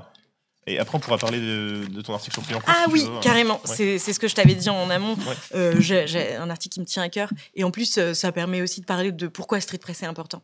En gros, nous, le modèle économique de Street Press, c'est, comme beaucoup de médias indépendants maintenant, c'est que mensuellement, on a un mois qui est dédié à l'appel aux dons. Et là, cette année, on innove. On innove comme d'ailleurs une innovation que Vert a fait, le média Vert fait des choses un petit peu similaires. Ouais. Donc voilà, c'est pas pour dire qu'on est les premiers, mais en tout cas, on lance un club. Donc en gros, l'idée, c'est notre intérêt à nous, c'est d'avoir des dons mensuels. Et du coup d'avoir un modèle qui est plus solide, c'est-à-dire que le don ponctuel, ça reste quelque chose où tous les ans on se dit, on espère que cette année les gens vont pas avoir moins aimé notre travail, vont pas avoir plus de problèmes économiques à cause de l'inflation. Donc ça permet d'avoir des soutiens qui sont pérennes et qui nous permettent de voir loin, d'investir plus structurellement. Donc voilà pourquoi. Et ensuite, ça permet aussi de créer du lien avec notre communauté de lecteurs et de soutien. Et du coup, j'ai pas tout en tête sur ce qui va être mis en place pour ce club, parce que justement, il y a eu un investissement qui a été fait. On a embauché un animateur de communauté, mon collègue Arthur, et qui est super. Mais en tout cas, par exemple, hier soir, il y avait un événement du club sur l'extrême droite où seuls les membres du club étaient invités. Et qui sera peut-être rediffusé pour tout le monde, je sais pas. C'était sur une cartographie de l'extrême droite ou Non, ça c'était ouvert à tous parce qu'on voulait vraiment en parler au plus grand nombre. Non, c'était pour comment combattre l'extrême droite. Là, c'était avec d'autres intervenants. Mais la carto, je vais en parler juste après. Tout ça pour dire que le club, un t-shirt gratuit pour les 6000 premiers. Alors, il y a la baguette marxiste qui dit « Je suis du club, mais j'ai pas encore eu le t-shirt. » Ah, mais oui, non, mais il va arriver, t'inquiète. Il va arriver. Fabriqué au Portugal, j'ai eu l'info hier, donc ouf, parce que sinon, le made in Pakistan, ça aurait été un peu gênant. Mais bref, ça, c'est un peu le truc un peu futile. Mais sinon, une chaîne Telegram qui a déjà été lancée, où nous, ça nous permet de vous raconter un petit peu les dessous des enquêtes, tout ce que là je viens de te raconter. Moi, quand je ferai une enquête maintenant sur le petit groupe Telegram, je pourrais raconter des petits détails, vu que je suis très bavarde, c'est super, un nouveau réseau social. Et puis voilà, plein de petits trucs, des formations, des invités un peu qui discuteront de façon un peu exclusive. Et puis, pour vous raconter un petit peu pourquoi c'est important de soutenir Street Press, tu parlais de la cartographie de l'extrême droite. C'est un gros projet lancé il y a 1 an et demi, quelque chose comme ça. Non, mais c'était la dernière campagne, donc c'est il y a 1 an. En fait, c'est une cartographie de l'extrême droite collaborative où en fait c'est notamment les lecteurs de Street Press qui nous font remonter dans justement leur région à eux, les groupes qui s'installent, qui bougent, voilà. C'est hyper intéressant. Moi, c'est pas mon sujet de spécialité, l'extrême droite, mais grâce à mes collègues, j'en sais plus. Et c'est hyper important de connaître l'extrême droite pour la combattre. Donc, par exemple, c'est une cartographie qui différencie bien les 3 types de groupuscules d'extrême droite qui sont les identitaires. Donc ça, c'est plutôt la mouvance Jordan Bardella, Zemmour. Donc, génération identitaire, tout ça. Même s'ils ont été dissous, l'idéologie existe toujours sous différents noms. Les nationalistes révolutionnaires, donc ça, c'est un petit peu les néo-nazis. Ne me faites pas totalement confiance sur ce sujet. Mais en tout cas, tout est sur la carte, si vous voulez voir, elle est en libre accès, la cartographie. Voilà, les royalistes. C'était le 3e, juste parce que je veux faire mes devoirs. Les royalistes sont là avec le cœur, avec la croix. Vous avez ville par ville, vous pouvez voir les groupes, l'implantation des groupes d'extrême droite. Et donc, comme tu disais, vous pouvez faire remonter aussi, si vous avez connaissance près de chez vous d'un groupe avec des éléments, vous pouvez faire remonter à Street Press. Et comme ça, vous pourrez vous-même dire aux prochaines législatives, en allant voir sur votre circo, les groupes, et regarder si votre député est lié avec. Parce que c'est souvent le cas, comme on l'a vu avec Tiffany Goncourt, dont tu as parlé. À Lyon, à côté de Lyon d'ailleurs, qui est une des plus radicales, je pense, qu'il y a à l'Assemblée nationale. Mais pour faire la transition à ta place, ce qu'apporte Street Press, un journal indépendant qui laisse le temps, et pourquoi c'est important, je l'ai dit à Host Politique que je voulais parler de mon enquête sur Clignancourt, parce qu'en fait, donc, j'ai sorti ça il y a 2 semaines, je crois. Voilà. Le 26 novembre. Ouais. En gros, juste pour dire pourquoi c'est important d'avoir Street Press, c'est que franchement, ma rédac m'a laissé travailler pendant 6 mois sur cette enquête, et je pense que peu de rédac m'auraient laissé le faire. Une rédac non indé aurait pas pu, parce que ça m'a pris énormément de temps, mais aussi parce que c'est aussi parce que les victimes sont pour la plupart des contrefacteurs, donc des délinquants. Et en fait, voilà, j'ai pu révéler qu'il y a un système de racket à grande échelle qui est toujours en cours, à Clignancourt. J'ai eu des nouvelles là des victimes. La policière principale mise en cause de ce racket continue à travailler sur les puces, et selon les témoignages qui me sont remontés, continue à se servir dans les caisses. Voilà, donc moi j'aimerais bien, je sais pas si une enquête est ouverte à l'IGPN, en interne à l'IGPN, c'est tout à fait possible, ça prend toujours du temps, donc j'espère, parce que j'aimerais vraiment que voilà, nous, notre but chez Street Press, c'est d'avoir de l'impact aussi, et j'aimerais vraiment que ces policiers ripoux soient condamnés. Et qu'est-ce que je voulais dire d'autre ? Un exemple de pourquoi c'est important le temps long pour les enquêtes comme celle-ci, c'est que de façon assez folle, j'ai rencontré la policière en question. Ok. Parce que, en gros, parce que c'est une policière, donc pour faire résumer très très largement, qui est accusée avec sa brigade en fait de voler de l'argent à des contrefaçons, donc des gens qui vendent des contrefaçons à Clignancourt, mais pas que, aussi des gens qui sont là légalement. Elle est accusée de voler avec sa brigade leur argent, en fait, de les racketter. Et donc cette policière-là, elle est identifiée par les personnes qui sont sur le marché comme étant un peu la leader de ce groupe. Et donc tu dis que tu l'as rencontrée. Oui, aussi. parce qu'en fait, on en revient aux journalistes de préfecture. C'est que pendant les JO, il y a eu plein de sujets sur les politiques pour nettoyer la ville avec la police, pour rendre plus propre. Donc ça veut dire genre virer les migrants, voilà. Et en fait, il y a eu plusieurs sujets de télé. J'en ai repéré au moins 2 sur France 2 et France 3, je crois.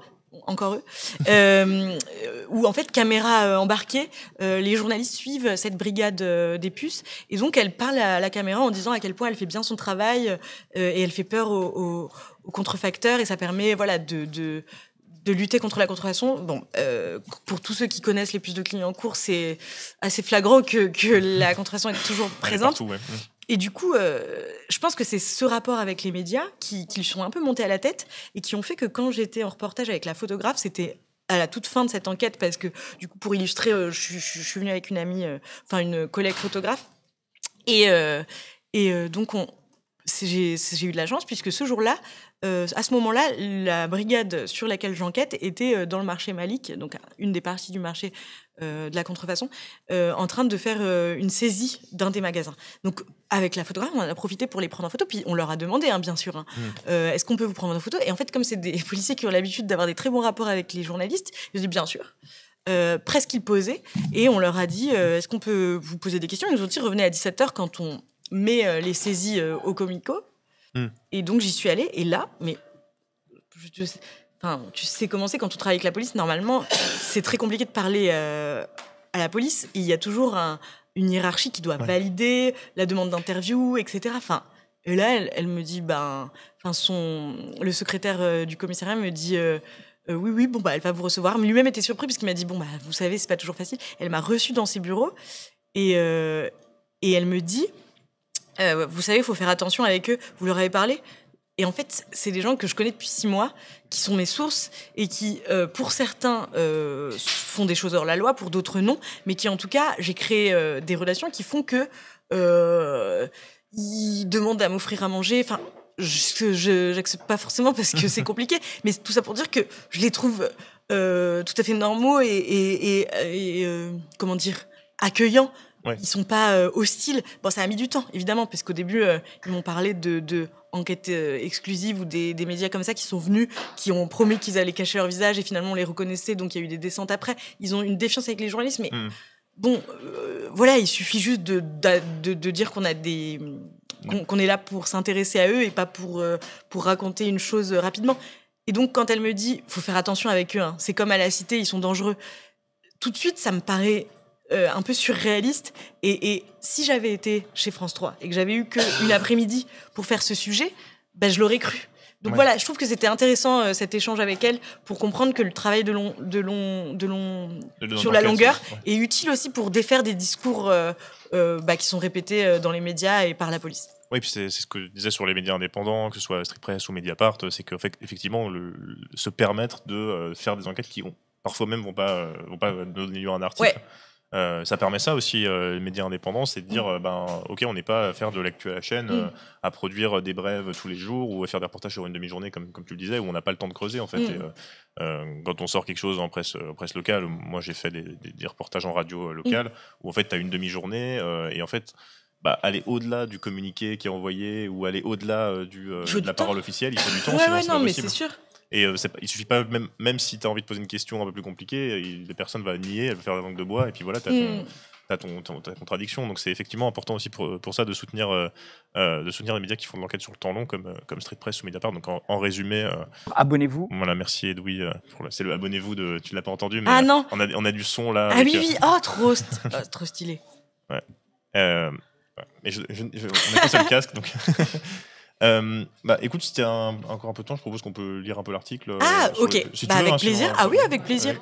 Parce que c'est agréable. Tout ce qu'on a lu là, on l'avait lu dans mon live. Les puces aussi. Ouais, les puces, j'avais lu aussi. Ouais.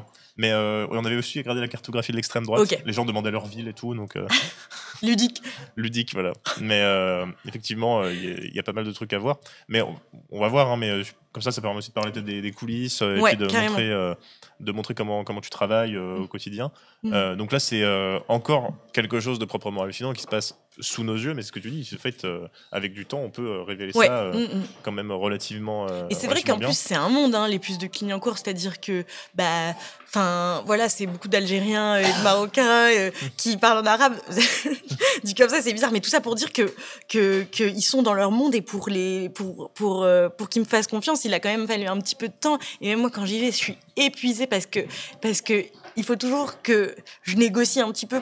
Dès qu'on m'introduit à une nouvelle personne, il faut que je le convainque que je suis pas là pour faire un truc sensationnaliste, et que... Alors au début, je me baladais avec mon carnet et un stylo.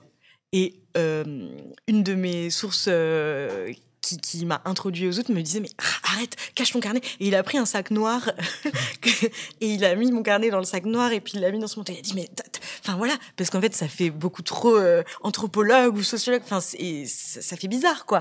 Et donc voilà, c'est des petits trucs rigolos où du coup j'ai rangé mon carnet pour arrêter d'avoir l'air d'une bolosse. Et du coup, tu as réussi à sortir cette enquête, et tu révèles qu'une quinzaine de commerçants du marché de Saint-Ouen accusent la chef de la brigade, donc c'est la policière que tu as rencontrée. La blonde, il l'appelle. La blonde, chargée de la lutte contre la contrefaçon, et 2 autres policiers de nombreux vols d'argent. Le système de raquettes serait en place depuis au moins 2 ans, avec, comme souvent dans parler de raquettes, ça fait partie des violences policières, je pense, mais c'est encore un sentiment d'impunité assez impressionnant aussi. Dans ce genre d'affaires, à chaque fois on est surpris, mais mais là, même moi, j'ai été surprise du sentiment d'impunité, et le fait qu'elle s'exprime dans les médias, à la télé, sur à quel point elle lutte contre la contrefaçon, c'est révélateur, hein, du sentiment d'impunité. Ils sont montés au premier étage du commissariat avec la sacoche et me l'ont rendu avec 1 800 € en moins, assure Tariq. Le trentenaire est un grossiste de contrefaçon au marché Malik, l'un des 3 secteurs des puces de Clignancourt à Saint-Ouen, donc en Seine-Saint-Denis, hein, avec l'avenue Michelet et la rue Henri Fabre. Le larcin aurait été commis à l'été 2024. Ce jour-là, lorsqu'il a vu la brigade chargée de la lutte contre la contrefaçon arriver vers son stand, Tariq aurait tout de suite caché les 500 € qu'un client venait de lui donner derrière un mannequin en plastique, peine perdue. Selon son récit, Eva S. aurait demandé, donc la blonde, à un agent de sa brigade de contrôler son identité pendant qu'elle se serait employée à fouiller son stand, loin de son champ de vision. Ne possédant qu'une photo de son titre de séjour sur son smartphone, Tariq est embarqué au poste. Oui, parce qu'en plus, c'est des gens qui sont en situation...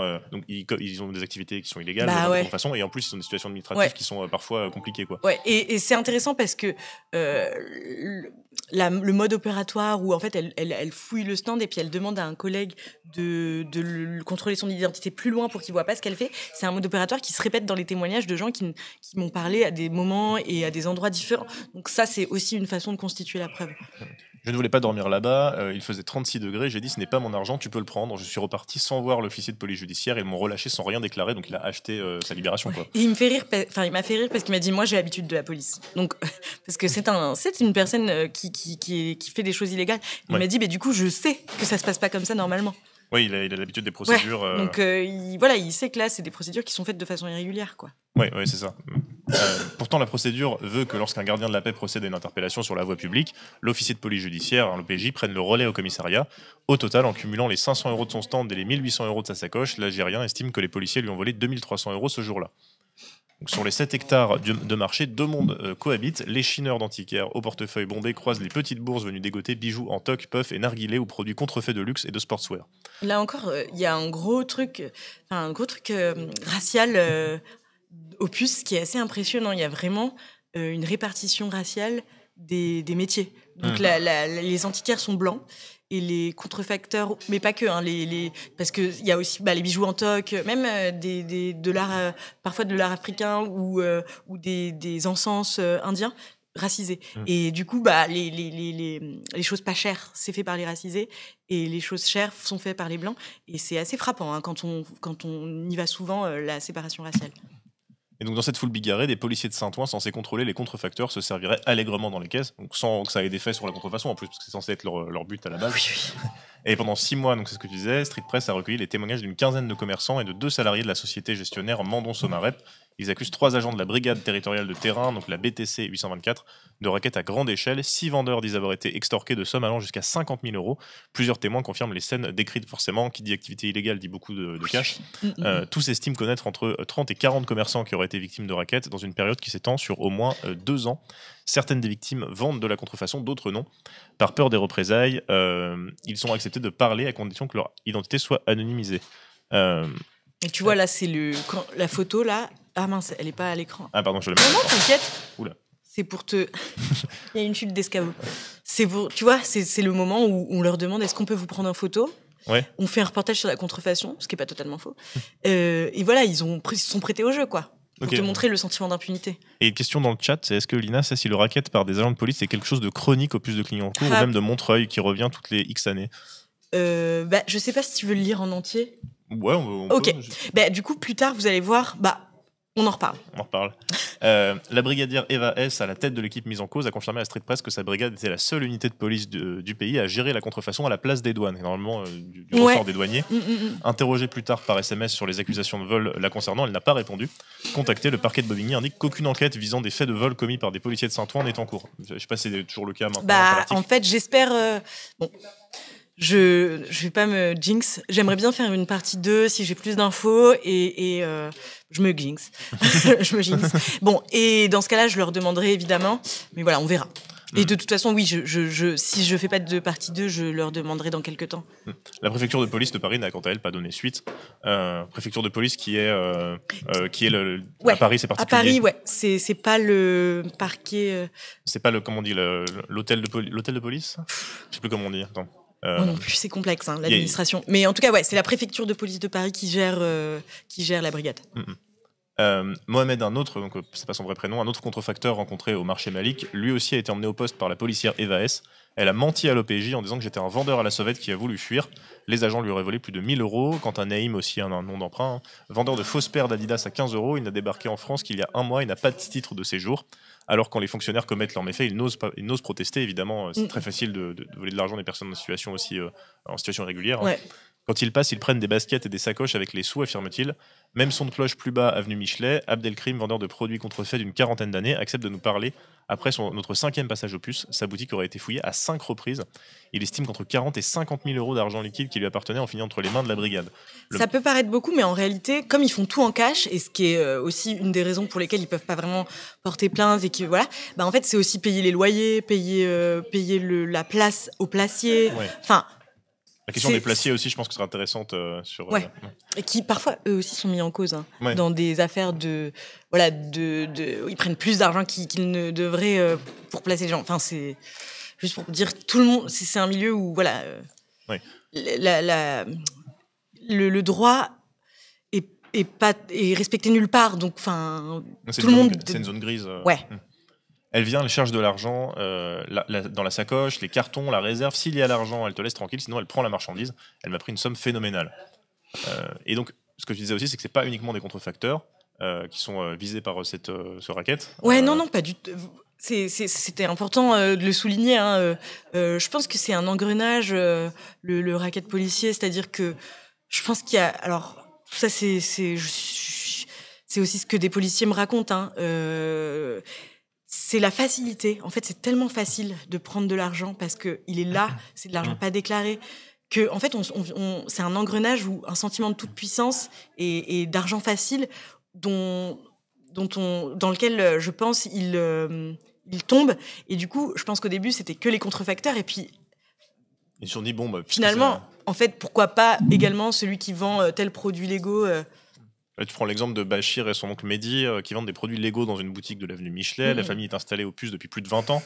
Un vendredi 2 juillet dernier, alors que Bachir tenait la boutique avec sa cousine et son cousin, la BTC 824 et des agents de la douane déboulent sans prévenir. D'après le récit de Mehdi, une fois que les douaniers sont partis sans rien trouver d'illégal, donc elle attend que les douaniers, je ne sais pas si pourrait se dire ils vont pas être d'accord avec ça, donc elle attend qu'ils sont partis. Bien sûr. Eva S aurait demandé à l'un des agents de contrôler son identité sur le côté de son magasin, donc on a le même mode opératoire, contrôle d'identité au loin pour laisser Parfois il y a d'autres modes, mais celui-là revient souvent. Pendant ce temps, muni du trousseau de clés de Mehdi, les 3 complices auraient ouvert la réserve qui donne sur une rue parallèle à l'arrière pour s'y enfermer à clé plusieurs minutes. Le gérant d'un restaurant situé en face de l'espace de stockage a confirmé la scène à Street Press, donc il y a un témoin. Quand la brigade s'est mise en route, Mehdi aurait couru pour vérifier le contenu d'un sac en plastique noir au fond d'un tiroir. À la place des 5 680 € qu'il contenait initialement, il ne trouve qu'un bout de carton plié en deux. J'ai couru derrière la voiture de police, j'ai tapé la vitre et j'ai dit « Madame, pas l'argent du loyer ». La policière lui aurait répondu de ne pas s'inquiéter et que son argent était à l'intérieur. J'ai cherché, je n'ai pas trouvé, déplore le vendeur. Sa nièce Leila envisageait une carrière dans la police avant d'être témoin de cette descente arbitraire. Quand la voiture de police s'est arrêtée ici, je n'ai pas compris. Ils ont tiré beaucoup de contrefaçons en haut, donc pour moi, ce n'était pas pour nous, se souvient-elle. Ils nous ont alignés dos à la boutique et demandé de poser nos téléphones sur la table pendant qu'ils faisaient leur truc. Donc c'est vraiment la justification de la fouille, contrôle. Ouais. Là, ce qui a, tu vas le dire plus tard, mais voilà, c'est vraiment ce qui a incité, ce qui a beaucoup énervé le père de Leïla. Donc, je sais plus comment je l'ai surnommé. Bachir. C'est que ses enfants ont été impliqués, quoi. Le fait ça montre aussi un irrespect pour les populations racisées, à mon avis, de fouiller un enfant qui avait 10-11 ans. Ah oui, elle est aussi jeune que ça, d'accord. Non, Leïla est plus grande, mais tu vois, elle raconte que son petit frère a été fouillé. Qui n'est pas encore là, c'est trop collège, c'est juste après. Son père Bachir, un commerçant connu tous, est lui aussi très remonté. Il n'attaque pas la contrefaçon, il n'attaque que l'argent. Ils ne font pas leur travail. Bachir n'a pas vraiment le profil des victimes habituelles des policiers véreux. Les gardiens de la paix gourmands viseraient surtout les plus faibles, ceux arrivés plus récemment. C'est le cas de Karim, marocain timide d'une 50aine d'années. Il bosse au puce depuis 3 ans et maîtrise mal le français. Son stand a été saisi à 3 reprises. La deuxième fois que sa marchandise a rempli la fourgonnette, les policiers en auraient profité pour embarquer les 500 € de sa recette. Donc ils ont des cibles... En fait, c'est ce que me disaient souvent les habitués du marché de Clignancourt, c'est que la brigade vise souvent les moins forts, quoi. Ceux qui viennent d'arriver, qui maîtrisent moins le français, ceux qui vont moins se rebeller et qui vont rien dire. Parce que, en réalité, je l'ai pas dit dans l'article, parce que, bon, c'est des choses que je peux pas forcément prouver, que voilà. Mais il m'a été raconté qu'à 2 reprises, il y a eu des échauffourées physiques entre des contrefacteurs et la brigade. Entre ses complices masculins et des contrefacteurs. Enfin, en réalité, ça va loin, quoi. Du coup, il y a des vengeances aussi des deux côtés, quoi.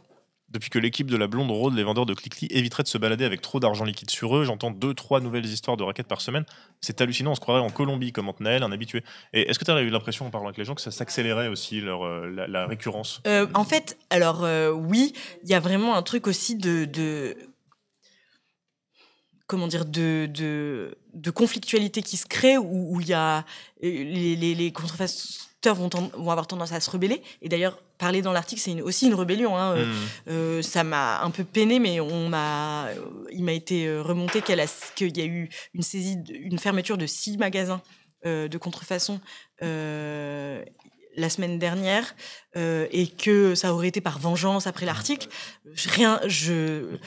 On peut pas savoir vraiment si elle a dit que c'était de la vengeance comme ça m'a été rapporté, parce que parfois la rumeur aussi, voilà. Mais en tout cas, le fait est que il y a des sentiments, parfois il y a des représailles, des choses comme ça. Donc oui, ils ont vraiment tendance que là, c'est vraiment certes, je ne cautionne pas ce qu'ils vendent, mais ça reste du chiffon. On est dans un état de droit et ceux qui sont censés faire régner l'ordre, ce sont ceux qui sont censés faire régner l'ordre qui font ça. Et moi, j'avoue, j'ai un avis sur la contrefaçon, c'est que c'est quand même, c'est quand même des produits pour les pauvres qui veulent s'habiller comme les riches. Donc c'est quand même aussi, tout ça, la contrefaçon, c'est aussi le système capitaliste qui crée cette illégalité. Oui, ça ne nuit que à des grosses entreprises. Ouais, en plus c'est la police qui travaille pour Nike quand on ferme la contrefaçon, même si le fait que ce soit des réseaux illégaux pose aussi problème puisque ça peut financer le trafic de drogue, etc. Enfin voilà, mais la contrefaçon, ça n'existe que parce que on veut de la marque, quoi. Oui. Qui coûte trop cher parce qu'on est pauvre. Et oui, c'est vrai que la sanction et la criminalisation de la contrefaçon, ça a vraiment très très disproportionné par rapport à la gravité, aux effets sociaux concrets de ça. Ouais, quoi. Ah bah oui. Parce que d'ailleurs, la policière, pour me dire à quel point ils étaient dangereux, m'a dit que c'était comme les stupes. C'est un truc qui est répété, voilà, que la lutte contre la contrefaçon, c'est comme la lutte contre les stupes. Donc voilà, ça montre bien que en fait, on criminalise de façon un petit peu... disproportionné par rapport à la gravité des faits. C'est ça. Ouais. Les policiers n'ont jamais vu de tel passe-droit les placiers n'ont jamais vu de tel passe-droit chez les policiers. Ibrahim et Olivier sont employés par Mandon Somareb, gestionnaire d'une partie du marché de l'avenue Michelet. Leur job est d'attribuer les stands contre une redevance. Selon eux, la brigade spécialisée ferait ce qu'elle veut, quand elle veut, bien souvent en dehors de toute procédure légale. Il suffit qu'un commerçant parte déjeuner en laissant son stand pour qu'il pense qu'il s'est sauvé et jette tout son stock à la poubelle, dénonce Ibrahim. Son collègue Olivier, qui travaille du côté des antiquaires, raconte une anecdote parlante. Un jour, ils ont saisi du matériel qui avait été volé, dont une disqueuse. Le lendemain, ils sont revenus pour demander des disques. Donc, sous-entendu, ils prennent les preuves qui sont censées être dans des scellés, quoi. Selon lui, les fonctionnaires ont gardé pour leur usage personnel l'objet saisi. Et les commerçants, donc ils ont bien identifié les 3 policiers qu'ils accusent de corruption et les ont même affublés de sobriquets. Donc la blonde, qui est la personne que tu as rencontrée, pour la patronne de l'opération Eva S, Araignée pour son complice masculin à tatouage, et Sonic pour celui dont la coupe de cheveux évoque le personnage du jeu vidéo. Selon le témoin, les 3 autres agents de la BTC 824 n'ont pas l'air impliqués dans les vols. Le samedi 22 novembre 2024 vers 14h30, une camionnette de police bloque une grande partie de l'entrée du marché Malik. La brigade est en pleine saisie d'une boutique. Ah oui, c'est ce que je disais pour les photos d'une boutique de contrefaçon. L'équipe visée par notre enquête est là. L'un des policiers a l'arachnide tatoué dans la nuque, si souvent décrite par nos témoins. Quand nous demandons à poser des questions sur l'opération, un agent nous donne rendez-vous au poste en fin de journée. Contre toute attente, au moment venu, Eva S accepte de nous recevoir pour un entretien. La policière confie: c'est dangereux parfois avec les contrefacteurs. C'est un milieu compliqué comme la cité. Il n'y a rien qui est déclaré, rien en carte bleue. Oui, donc tu disais qu'elle parlait très librement, sans avoir de soucis. Est-ce que tu as posé des questions directement sur l'affaire de raquette ou Tout le monde me dit ça. En fait, il faut savoir que je ne m'attendais absolument pas à être reçue par elle. Ouais. Et que j'avais encore des choses à vérifier pour mon enquête. Et que j'étais dans un commissariat seule avec elle. J'ai pas eu le courage et j'avais un petit peu peur. Ouais, je pense que c'est un peu justifié. Donc, du coup, je l'ai fait après. Voilà, si ça me réarrive, je serai préparée. Ça m'est déjà arrivé que finalement, on me reçoit directement. Et voilà, j'essaierai de... Non, je t'avoue. Ouais, mais après, c'est pas évident, c'est sûr. Non, franchement, c'était pas évident. En plus, sur son terrain, dans le commissariat. Ouais. J'avais... En fait, pour le contradictoire, on a quand même envie... Enfin, faut être très, très précis sur les faits qu'on dénonce. Ouais. Je trouve que c'est aussi un respect envers la personne mise en cause. On peut pas dire des choses floues. Et là, franchement, j'étais pas en capacité de lui dire précisément ce pourquoi elle était mise en cause. Enfin... Ouais, effectivement, c'est pas évident. Et toi, en général, de toute façon, dans un travail d'enquête, c'est ce qu'on fait en dernier. De toute façon, le contradictoire, c'est qu'on a tout le truc solide et tout le béton, et on dit aux gens, qu'est-ce que vous répondez à ça, quoi. Mais ce qui est indispensable aussi dans la rédaction d'une enquête. Hein. Non, mais là, j'aurais dû me préparer à ce que peut-être elle me reçoive. Mais franchement, je m'y attendais pas. Mais effectivement, je pense que tout le monde comprend que c'est quand même. Je m'y attendais vraiment pas à être reçue. Et donc, composée de 6 fonctionnaires, la brigade spécialisée a été créée en 2001. Ses horaires sont calés sur le marché du vendredi au lundi de 9h à 19h. On est la seule brigade en France qui s'occupe de la contrefaçon, nous révèle la brigadière, toujours en uniforme, parce que, comme je disais tout à l'heure, c'est la douane normalement qui s'occupe de ça. Ouais. Dans un bureau du Comico. Dans le reste du pays, c'est la douane, je le dis juste après. C'est la douane qui contrôle la détention et la vente de contrefaçon, délit qui peut être sanctionné de 3 ans de prison et 300 000 € d'amende. Pourquoi cette exception? Saint-Ouen est la plaque tournante de la contrefaçon en Europe, donc il a fallu une brigade dédiée, répond Eva S, qui estime à 600 le nombre de vendeurs de produits contrefaits. Pour plus d'efficacité, les procédures de la BTC 824 sont simplifiées. Pas besoin de titulaires, des marques, des avocats mandatés par les entreprises comme LVMH ou Lacoste jugent de l'authenticité des pièces. Donc là, ils travaillent directement avec les entreprises en question, en fait. Oui, bah ouais. Non, mais c'est pour ça, c'est vraiment la police qui protège les marques. Quand les titulaires des marques venaient avec nous, il y avait moins de spontanéité, explique Eva S. Maintenant, on est dans une sorte de coopération, on saisit puis on leur envoie des photos des produits en temps réel le week-end.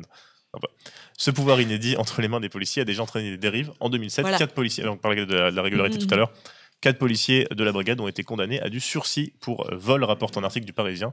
Les flics ripousses étaient servis dans les saisies des contrefacteurs en 2001 et 2002, année inaugurale de l'unité spéciale. Leur chef avait été définitivement révoqué de la police. Donc il y avait quand même eu des sanctions. Ouais, comme quoi, en fait, ils ont lancé une brigade avec des procédures simplifiées.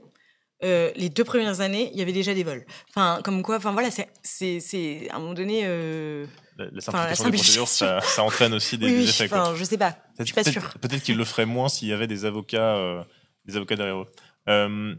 Je te propose qu'on passe directement à la fin parce que je pense qu'on va raccourcir, mais simplement sur la conclusion qui est assez importante. Parce que quand on a, si tu veux, tu peux remonter à non. Voilà, c'est ça. Ouais. Donc c'est ce que tu disais tout à l'heure. Le parquet de Bobigny ne nous avait pas répondu au moment de la publication de cet article.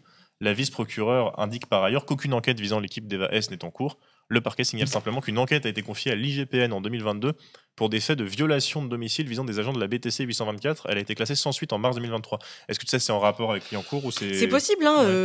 Donc là, en fait, si on traduit un petit peu les termes de la vice-procureure, c'est que les agents donc de la brigade de la Blonde, pour utiliser son surnom Opus, ont dénoncé le fait que des gens se sont introduits chez lui. Voilà. Donc, ça a été classé sans suite, mais ça peut être, selon la brigade, des contrefacteurs qui se vengeraient. Enfin, j'en sais rien, hein, mais... Puis ça, c'est assez peu transparent, les enquêtes du GPN. Et le plus surprenant qu'une autre enquête a été diligentée sur les GPN sur la base de déclarations de Madame S qui dénonçait des faits de corruption, procédure également classée sans suite en mars 2024. Dans sa réponse par mail, le parquet de Bobigny écrit « Si des faits de vol sont allégués par des dizaines de commerçants pour un montant significatif, il est surprenant qu'il n'ait pas déposé plainte. » Pas trop surprenant. Et là, quand nous, Street Press, qui sommes très habitués à travailler sur les violences policières, etc., quand on lit ça, c'est toujours un peu surprenant. Enfin, je sais pas comment dire, hors sol, quoi. Ouais, c'est bizarre pourquoi il porte la plainte, alors que c'est un discours qui a été critiqué des dizaines de fois pour plein d'autres thèmes que la contrefaçon, mais c'est bizarre que des délinquants ne portent pas plainte. Oui, des sans-papiers qui font des activités sans-papiers illégales. Délinquants. Les gens ont peur de parler parce qu'ils sont pas toujours en situation régulière, et même quand ils vendent pas de contrefaçon, ils déclarent pas forcément tout. Effectivement, c'est beaucoup de liquide. Soupire un boutiquier, Momo, qui fait partie des anciens à Clickly, garde en mémoire l'affaire des années 2000, quand la police des polices est tombée sur la brigade des puces. Pour ce vieux de la vieille, rien n'a changé. Si tu savais, c'est un truc de fou l'argent qu'elle a pris, mais les gens ont acheté des locaux, ils ont peur qu'elle vienne les fermer. La blonde, quand elle prend quelque chose, personne ne la traîne devant la justice. Sa parole vaut 50 fois la nôtre. C'est aussi ça, même que quelqu'un qui est en situation régulière, qui déclarerait tout, porter plainte contre la police, c'est jamais évident pour personne. Ça l'est encore moins pour des personnes en situation régulière, évidemment. Voilà. Bah merci. Bah merci à toi. On a dépassé de 30 minutes. Ok, ça va. C'était ça va.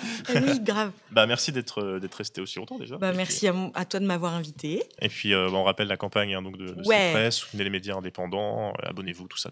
Vous aurez un t-shirt, hein. Vous aurez un t-shirt. Je remets le abonnez-vous. Vous avez aussi les offres pour Mediapart qui sont dans le chat évidemment. Nous on continue le live pendant une petite demi-heure. Je vais vous lire quelques articles de Mediapart et je mets en pause 2 minutes, le temps de replacer tout ça. Et merci encore à toi, Lina, d'avoir été avec nous.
Et voilà, on est de retour pour vous jouer un mauvais tour.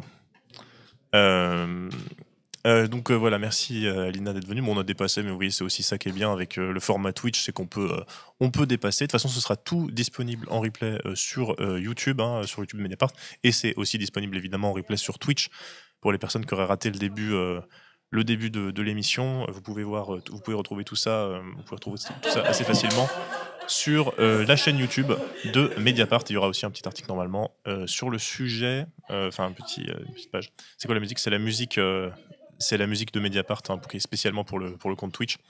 Attendez, j'ai baissé le deuxième micro, comme ça normalement vous n'aurez pas de bruit en double. Ça pourrait être plus pratique. Je voulais vous montrer, on a lu le premier article sur le racisme à Aiguillon. Je voulais vous parler de cet article de Mediapart qui date quand même un petit peu, ça date de 2022, mais sur ce sujet-là du racisme à la campagne, sur des personnes qui connaissent une réussite sociale, une ascension sociale, le harcèlement et tout ça. On est sur l'aile de l'islamophobie. Et je sais pas si je vais relire l'article en entier parce qu'il y a pas mal de trucs à voir, mais c'est un article qui date de 2022, donc janvier 2022, donc il y a bientôt 3 ans là. En Haute-Loire, au Pays des Justes, La Rumeur et les Cendres, c'était une série de Mediapart il y a quelques années qui s'appelait Chronique de la haine ordinaire, donc un article de Lou Sierra. C'était pas Nejma Brahim qu'on avait dit ça tout à l'heure, mais c'était Lou Sierra. Le village de Saint-Jean, réputé pour avoir sauvé des juifs pendant la guerre, n'est pas épargné par l'islamophobie. Quand Yacine, un jeune chef d'entreprise à son aise, décide d'y faire construire une maison et installer sa famille. Donc c'est ça l'idée. Oui, c'est ça, Terence. Tu as pensé aussi à cet article. Moi, quand j'ai lu l'article sur Aiguillon, j'ai pensé directement à cet article-là aussi. Je m'en souvenais. Il est assez marquant, cet article. On voit aussi, vous voyez vraiment les parallèles. Alors il y a des différences évidemment, mais il y a aussi des parallèles. Donc c'est une personne racisée, chef d'entreprise, plutôt qui a du succès, qui décide de faire construire une maison et d'installer sa famille dans un village. Et là, alors là, on n'a pas le contexte politique qui change. C'est directement ça se passe. C'est pas une personne qui est du coin non plus, comme c'était le cas à Aiguillon. Mais globalement, sur les mécanismes, comment le racisme se déclenche, comment il fonctionne, on voit des points communs. Les pires bruits se mettent à courir jusqu'à l'incendie. Il y avait une histoire infondée de mosquée dans le village, c'est ça. Donc on est à Saint-Jean en Haute-Loire. Il y a toutes sortes de feux qui peuvent embraser un village. Celui qui brûle dans la nuit du 24 novembre 2021 dans la petite bourgade de Saint-Jean, 900 âmes, perchées à plus de 1000 mètres d'altitude aux portes du Haut-Lignon, pas loin du Puy-en-Velay. Personne ne l'a vu ni entendu. Noémie et son conjoint se souviennent pourtant bien de cette nuit-là, toute une soirée à se relayer pour s'occuper de leur enfant malade. Le gros chien Patou...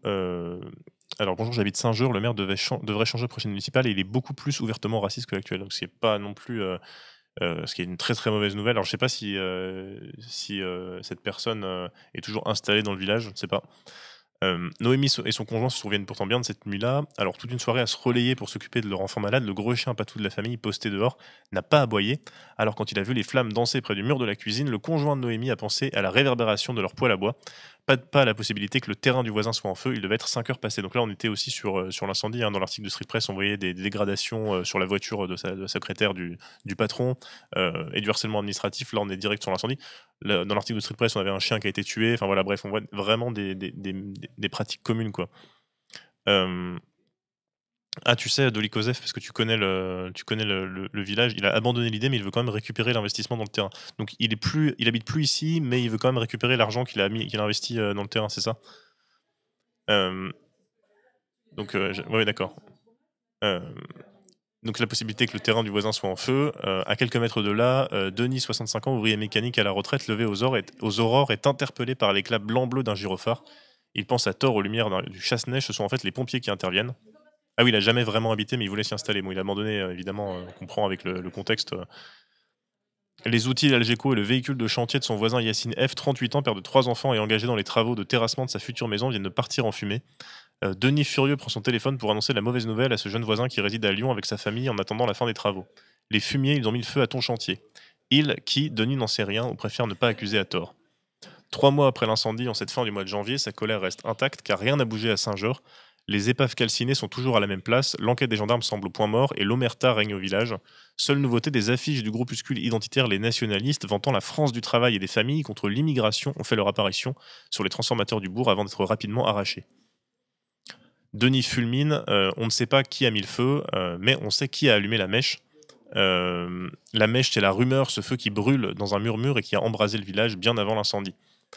Ah oui, la vidéo de la semaine dernière n'était pas encore sur YouTube, mais vous pouvez la retrouver sur Twitch pour l'instant, hein, la vidéo avec Marie Pelletier. Tout a basculé à la mi-novembre quand Yacine, un chef d'entreprise d'une trentaine d'années habitant à Lyon, commence les travaux de sa nouvelle maison. Le terrain, 11 000 m² tout en labour, a été trouvé sur une annonce en ligne 2 ans plus tôt. Une énorme surface à la sortie de Saint-Jeur qui donne plein sur les sucs, ces mini-volcans éteints qui se dressent comme des petites montagnes de sucre glace en hiver. Ouais. Très bien. Attendez une seconde, faut que j'ouvre un truc. Je regarde ça. Voilà. Donc oui, dans la vidéo de la semaine dernière, hein, vous regarderez sur Twitch, malheureusement. Ces chroniques ont été rassemblées dans un très bon livre, La haine ordinaire des vies percutées par le racisme. Ah oui, j'ai un livre, bah c'est bien de le signaler. La haine ordinaire des vies percutées par le racisme. Édition Seuil, ouais. Avec Mediapart. Une chronique qui date de 2021, là c'est sorti en 2023. Un village des Justes où l'installation d'un entrepreneur prénommé Yacine déclenche les pires rumeurs jusqu'à un incendie. Une fanfare étudiante où Jonas, appelé le Juif, est sommé de bouffer un cœur de porc. Une mère rome accusée à tort de frapper son enfant. Deux jeunes hommes morts lynchés dans une fête de village. Il y avait énormément d'articles, hein, sur le sujet du racisme qui était sorti dans cette série. Donc il y a un livre par rapport à ça. Merci, merci Lernaen Hydrate pour cette info. Merci beaucoup. Voilà. Bon, je vais pas vous lire l'article en entier, mais si vous voulez le lire, il est sur Mediapart. Je vous envoie le lien dans le chat. Comme d'habitude. Hein. Hop là. Voilà l'article. Non, il n'y a pas de chanson. Je peux vous mettre Edoui Plenel qui dit abonnez-vous. Ou je peux vous mettre Usul qui imite Edoui. D'ailleurs, abonnez-vous à Mediapart. Ah, oui, il imite pas du tout Edoui dans ce son. La France. Eh bien, merci d'avoir suivi ce live Mediapart exceptionnel au carrefour du rendez-vous des citoyens et de la démocratie. Je m'entends souffler de rire dans le son, c'est assez particulier. Le Usul d'anniversaire, c'est ça. C'est Edoui, c'est pas Usul.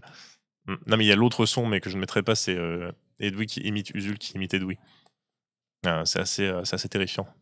Voilà. Plus récemment, sur Mediapart. Qu'y a-t-il sur Mediapart ? Eh bien, il y a un article qui est sorti le 7 décembre, qui est un peu plus récent, à moins d'une semaine, qui est intitulé « 18 mois de prison requis contre le néo-nazi Marc de Cacré ». Donc là, on est sur un autre type de traitement du racisme. Là, on est sur un traitement judiciaire, hein, parce qu'on a on a eu un procès qui n'a pas été très très relayé d'ailleurs, c'est important d'en parler, je pense, un article de Mathieu Suc, jugé pour avoir passé à tabac des militants de SOS Racisme à un meeting d'Éric Zemmour lors de la dernière présidentielle. La figure de l'extrême droite violente française a contesté les faits, le jugement a été mis en délibéré, donc là on n'a pas encore le verdict, je ne sais pas si on dit verdict pour ce type de procès, je ne sais pas, le pote de Bolloré, mais... le président Jean-François Accardi demande aux prévenus « Vous semblez avoir une certaine notoriété, vous êtes une figure reconnue dans la mouvance politique d'extrême droite, on peut le dire. » La réponse de Marc de Cacré-Valmenier fuse. « Bien malgré moi, mais je vous le confirme, monsieur. » Il n'a pas fait exprès d'être connu dans le milieu de l'extrême droite. Bien malgré lui, mais aussi parce qu'à 26 ans, il a été impliqué dans de nombreuses faits de violence qui ont nécessité son interpellation et qui ont entraîné des condamnations et des procédures encore en cours. Ce vendredi 6 décembre, le tribunal correctionnel... J'ai réussi à lire. Le tribunal correctionnel de Bobigny le juge avec un complice présumé pour le passage à tabac, selon la procureure Marie-Alix Thiebaud, de militants de SOS Racisme. Mais pour Marc de Cacré-Valmenier, tout serait de la faute des médias venus en nombre chroniquer son procès. Oui, c'est la faute des merdias, bien sûr. Hein. Dans son langage toujours châtié et référencé, l'icône de l'extrême droite violente française raconte vendredi 6 décembre la surmédiatisation dont il fait l'objet. Le problème, c'est pas les actes de violence, c'est qu'ils sont médiatisés, hein, bien sûr. Un grand classique. J'ai le droit à mon quart d'heure wariolien avec la diffusion de mon nom, c'est le fameux quart d'heure de célébrité. Mon adresse, détaille-t-il, j'ai manqué d'être renvoyé de mon école, j'ai perdu plusieurs emplois. Je ne souhaite à personne d'être noyé sous une masse d'articles. À ses yeux, Marc de Cacré est une victime des médias qui le placerait à la tête de toute l'extrême droite française. C'est une image qui n'est pas conforme à la réalité, fait mine de s'interroger le président Accardi. Non, je ne suis pas à la tête de Légion militante internationale, répond celui qui est considéré par les services de l'État. Évidemment, il y a un suivi des services de l'État en rapport avec les groupes d'extrême droite, ce que les services de l'État appellent l'ultra-droite violent. C'est considéré par les services de l'État comme le chef du groupuscule des Zouaves, aujourd'hui dissous, puis du groupe Union Défense, le GUD, aujourd'hui également dissous. Un discours victimaire auquel n'a pas été sensible la procureure Thiebaud, qui a requis contre lui 18 mois de prison, dont 9 fermes, aménageables, c'est moins d'un an, en port de bracelet électronique, une obligation de soins psychologiques pour réfléchir à ses passages à l'acte violent et une interdiction de port d'armes pendant 5 ans. Donc ça, c'est les réquisitions de la procureure. On n'a pas encore le verdict. Hein. Pourquoi devrais-je aller en prison pour un crime juste parce que des gens en ont parlé? Ouais, c'est un peu ça. Le problème, c'est que ce soit médiatisé et pas les actes en eux-mêmes, quoi. Des militants antiracistes lynchés, les faits remontent au dimanche 5 décembre 2021. Vous vous souvenez peut-être de cet événement-là, c'était un meeting d'Éric Zemmour au parc des expositions de Villepinte. Une fois le discours du tribun d'extrême droite débuté, 12 militants de SOS Racisme montent sur des chaises et dévoilent des t-shirts formant l'inscription « Non au racisme ». Ils ont à peine le temps de scander le slogan affiché sur leurs vêtements qu'une horde d'individus, le visage dissimulé par un cache-colle ou un masque chirurgical, font sur eux, les jettent à terre et les rouent de coups. C'était filmé, hein, je pense que vous vous en souvenez de ce meeting en 2021 où il y avait le happening de SOS Racisme et immédiatement non au racisme, en plus c'est vraiment un slogan extrêmement provocateur, effectivement.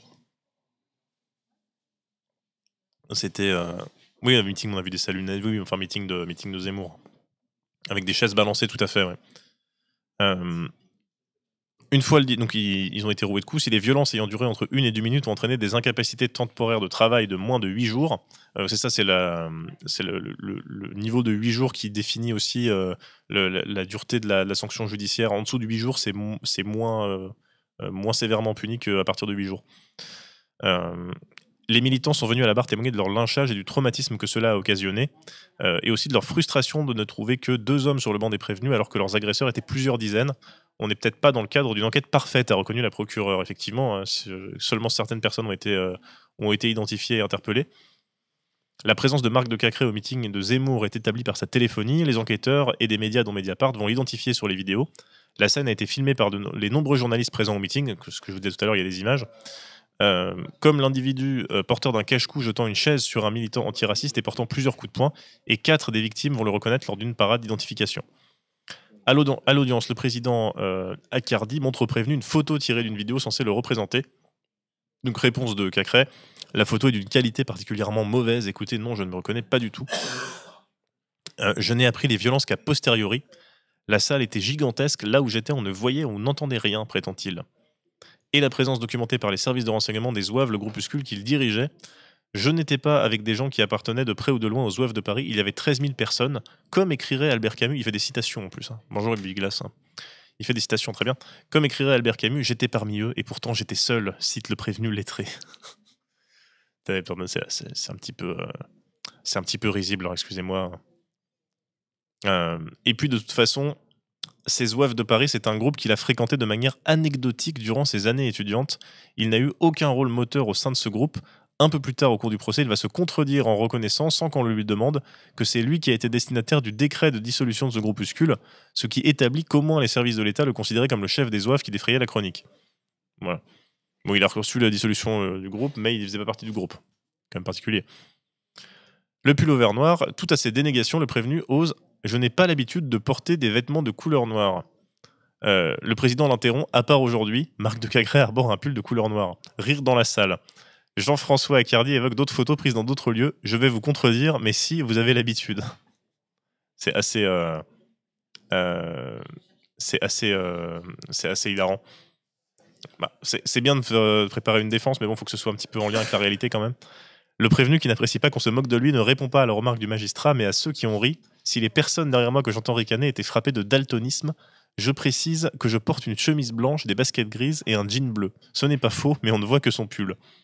Ouais. C'est quand même assez marrant. Attendez, est-ce qu'on a le Premier ministre ? Ou pas ? Ah non, c'est mise en examen. Non, c'est j'ai vu quelqu'un de droite s'afficher sur une notification, mais en fait c'était quelqu'un mis en examen et pas le Premier ministre. Après ça peut être les deux, hein. Mais c'est pas encore le cas. Donc, on était sur les vêtements de Cacré. Dans leur plaidoirie, ces avocats, maître Cyrielle Dutheil de La Rochère et Clément Diakonoff, pointent les contradictions réelles des déclarations des victimes, incriminant leurs clients, mais aussi celles des policiers analysant les vidéos. Un premier ne reconnaît pas Marc de Cacré, un second si, souligne leurs nombreuses demandes d'actes en cours d'instruction pour retrouver un témoin, pour recourir à une nouvelle expertise des vidéos. Si notre client nous a demandé de faire ça, c'est parce qu'il savait qu'il ne courait aucun risque, assure maître Diakonoff. Donc lui, il dit mon combat politique ne s'est jamais fait de manière violente. Les preuves sont plus évidentes pour le second prévenu, Gwendal Cohen-Pourageau, 2 frères militants de SOS Racisme l'ont identifié formellement. Ils sont voisins, ils ont fréquenté le même établissement scolaire et l'un était même allé jouer chez lui dans leur enfance. En perquisition, les policiers ont retrouvé un bonnet de marque Lyland Scott de couleur noire muni d'un logo représentant un aigle jaune et une veste de marque Fred Perry de couleur bleue, avec des bandes blanches au niveau des bras, sur la tenue que portait l'agresseur désigné par les 2 frères, ce qui n'empêche pas le prévenu de nier. Vous reconnaîtrez que c'est une circonstance troublante de les trouver en perquisition à votre domicile, lui fait remarquer le président. Gwendal Cohen-Pourageau écarte les bras en signe d'impuissance. Je n'ai rien à dire. Lui, dont la chambre est truffée d'affiches et de stickers aux slogans racistes, antisémites, homophobes et aux couleurs de groupuscules néo-nazis, jure ne faire partie d'aucun groupe. Voilà, c'est juste, il aime bien l'esthétique, peut-être, je ne sais pas. Ça peut arriver. En simple chemise, il porte une écharpe qu'il resserre autour du cou à plusieurs reprises pour mieux masquer un tatouage qu'on voit malgré tout poindre. Mais le néo-nazi de 21 ans, qui travaille chez un sous-traitant de Renault, a un casier judiciaire moins fourni que celui de son complice présumé, une seule condamnation déjà pour des violences en réunion. Alors le parquet requiert contre lui une peine d'avertissement de 10 mois de prison assortie d'un sursis simple. Son avocat, Fabrice Delinde, plaide la relaxe. Il y a quelques indices, c'est vrai, non, mais je dois admettre qu'on voit quand même qu'il y a quelques points qui font que c'est des indices. Quelqu'un hier a dit 11h59. Ah oui, pour le Premier ministre, il reste 10 minutes, hein. Macron n'a pas menti pour l'instant. Bon, il a menti une fois en disant 48 heures, mais peut-être qu'il n'a pas rementi. Donc s'il vous plaît, ne soyez pas de mauvaise langue. Si les faits semblent plus établis pour Gwendal Cohen-Pourageau, Marc de Cacré est rattrapé par son passé et notamment par sa condamnation pour l'agression de clients dans un bar Antifa. Des faits que je conteste. Là encore, le président Accardi le reprend de voler. Vous avez été reconnu coupable, votre ADN figurait sur des éléments de preuve retrouvés sur place et les faits ressemblent peu ou prou à ceux que nous jugeons aujourd'hui, une lutte pour des idées politiques que vous n'hésitez pas à exprimer à travers des violences. Cacré s'obstine. Mon combat politique ne s'est jamais fait de manière violente, alors qu'il a été condamné pour de la violence. Plusieurs fois. Son casier judiciaire dit tout l'inverse. Au moins 2 condamnations sont définitives, d'autres procédures sont en cours, quoique l'une d'elles semble à l'arrêt, et puis il y a cette révocation de son contrôle judiciaire qui l'a conduit durant 2 mois en prison dans le cadre de la présente affaire. Donc il n'a pas respecté... c'est vraiment ces réquisitions molles là, alors qu'ils sont en récidive. Ouais, après je connais pas les réquisitions pour ce genre d'affaires. Mais là il est condamné à une partie de ferme, hein, si le tribunal suit les réquisitions du procureur. Les services de renseignement l'avaient identifié comme participant à des manifestations contre la mise en place du pass sanitaire puis en hommage à Sainte-Geneviève, alors que cela lui avait été formellement interdit par le juge. Quelle est la valeur d'une interdiction judiciaire à vos yeux, s'inquiète le président du tribunal correctionnel. Je n'ai pas participé à ces manifestations, je me trouvais seulement à 300 ou 400 mètres de là, je rejoignais des amis qui avaient participé. À l'entendre, il a jamais rien fait. C'est incroyable. C'est incroyable. La procureure Marie-Alix Thiebaud lit un extrait d'un jugement rendu en janvier 2019 pour des exactions commises lors d'une manifestation des Gilets jaunes. Les magistrats de l'époque avaient écrit que Marc de Cacré témoigne d'une absence de sincérité. Dans l'affaire du passage à tabac des militants de SOS Racisme, le jugement a été mis en délibéré au 16 janvier 2025, donc c'est pas dans si longtemps que ça, c'est dans un peu plus d'un mois. Hein. Et c'est donc Mathieu Sucre qui signe cet article. La post-vérité. Ouais, mais je sais pas si c'est assez courant, mais là vraiment il n'était pas là, il n'a rien fait, il n'est pas membre de ce groupe, rien n'est vrai quoi. Alors que lui, il a quand même un casier assez chargé par rapport à ces violences, quoi. Quand même. Il faut le souligner. Très bien. Qu'est-ce que j'avais d'autre à vous montrer ? C'est pas lui, c'est son jumeau maléfique, oui, c'est ça. C'est limite ça, hein, l'explication. On peut peut-être terminer en espérant... je me suis dit, si Macron annonce le Premier ministre dans je sais pas, 3 minutes 6 minutes. On va peut-être aller faire un tour sur le club. C'est son jumeau maléfique. Le club de Mediapart. Pour terminer. Avec un petit article sur l'impasse. Dans l'impasse politique dans laquelle on est. Mais peut-être que Macron va trouver la personnalité exceptionnelle qui nous permettra de sortir de la crise politique. Mais pour peut-être qu'aussi ça ne résoudra rien, je ne sais pas. Je ne sais pas lire l'avenir. On a un article de F. Turio sur le club qui a fait 3 billets déjà et qui prend l'exemple du changement des institutions. Et s'espérait aussi dans Backseat hier, Astrid, la nomination sera pour la soirée de lundi. Ouais, c'est pas étonnant que le truc soit décalé à chaque fois. Parce que ce Macron, une décision comme ça peut pas se prendre aussi vite, en fait, tout simplement. Faut qu'il trouve une majorité. En fait, il va refaire probablement le coup du Premier ministre sans majorité, mais ça il risque de se faire censurer. En fait, l'idée, ce serait de trouver d'abord une majorité et ensuite de valider un Premier ministre qui arrive à trouver une majorité, quoi. Mais bon, je ne suis pas, aussi intelligent que Macron, donc peut-être que je me trompe. Donc, cet article, il va se nommer lui-même, c'est la seule solution. On sait que c'est Bayrou. Bayrou avait un rendez-vous ce matin, mais est-ce qu'il a accepté ou pas? Est-ce que ça va être annoncé ou pas? Je ne sais pas. Je pense qu'il va annoncer le Premier ministre 5 minutes après la fin du live. Vous pensez qu'il attend la fin de mon live, il regarde le Twitch de Mediapart, Macron, et il se dit « Oh là là, je vais pas annoncer tout de suite. Les Français n'ont pas envie d'un Premier ministre de gauche. » C'est confirmé que c'est pas Bayrou. Ouais. C'est pas si simple la vie, les gars. C'est pas parce que je dis que j'annonce vendredi matin que je vais annoncer le matin. Vous prenez tout au pied de la lettre. Il est dans le chat, c'est sûr. Et donc, il y a un billet sur le club de Mediapart. La 6ème République pour sortir de l'impasse, plutôt que de s'en prendre aux députés qui ont exercé leur droit démocratique de censurer le gouvernement, Macron ferait mieux de reconnaître ses erreurs. Alors attention, c'est quand même beaucoup demandé. Plutôt que de s'enfermer dans sa posture autocratique, il s'honorerait de constituer un comité représentatif de l'équilibre actuel des forces politiques chargé de proposer avec des spécialistes et des représentants de la société civile une nouvelle constitution. Ça rentre aussi en compte avec ce que beaucoup de gens disent, que là on arrive dans une situation qui n'est pas adaptée à la 5ème République, quoi.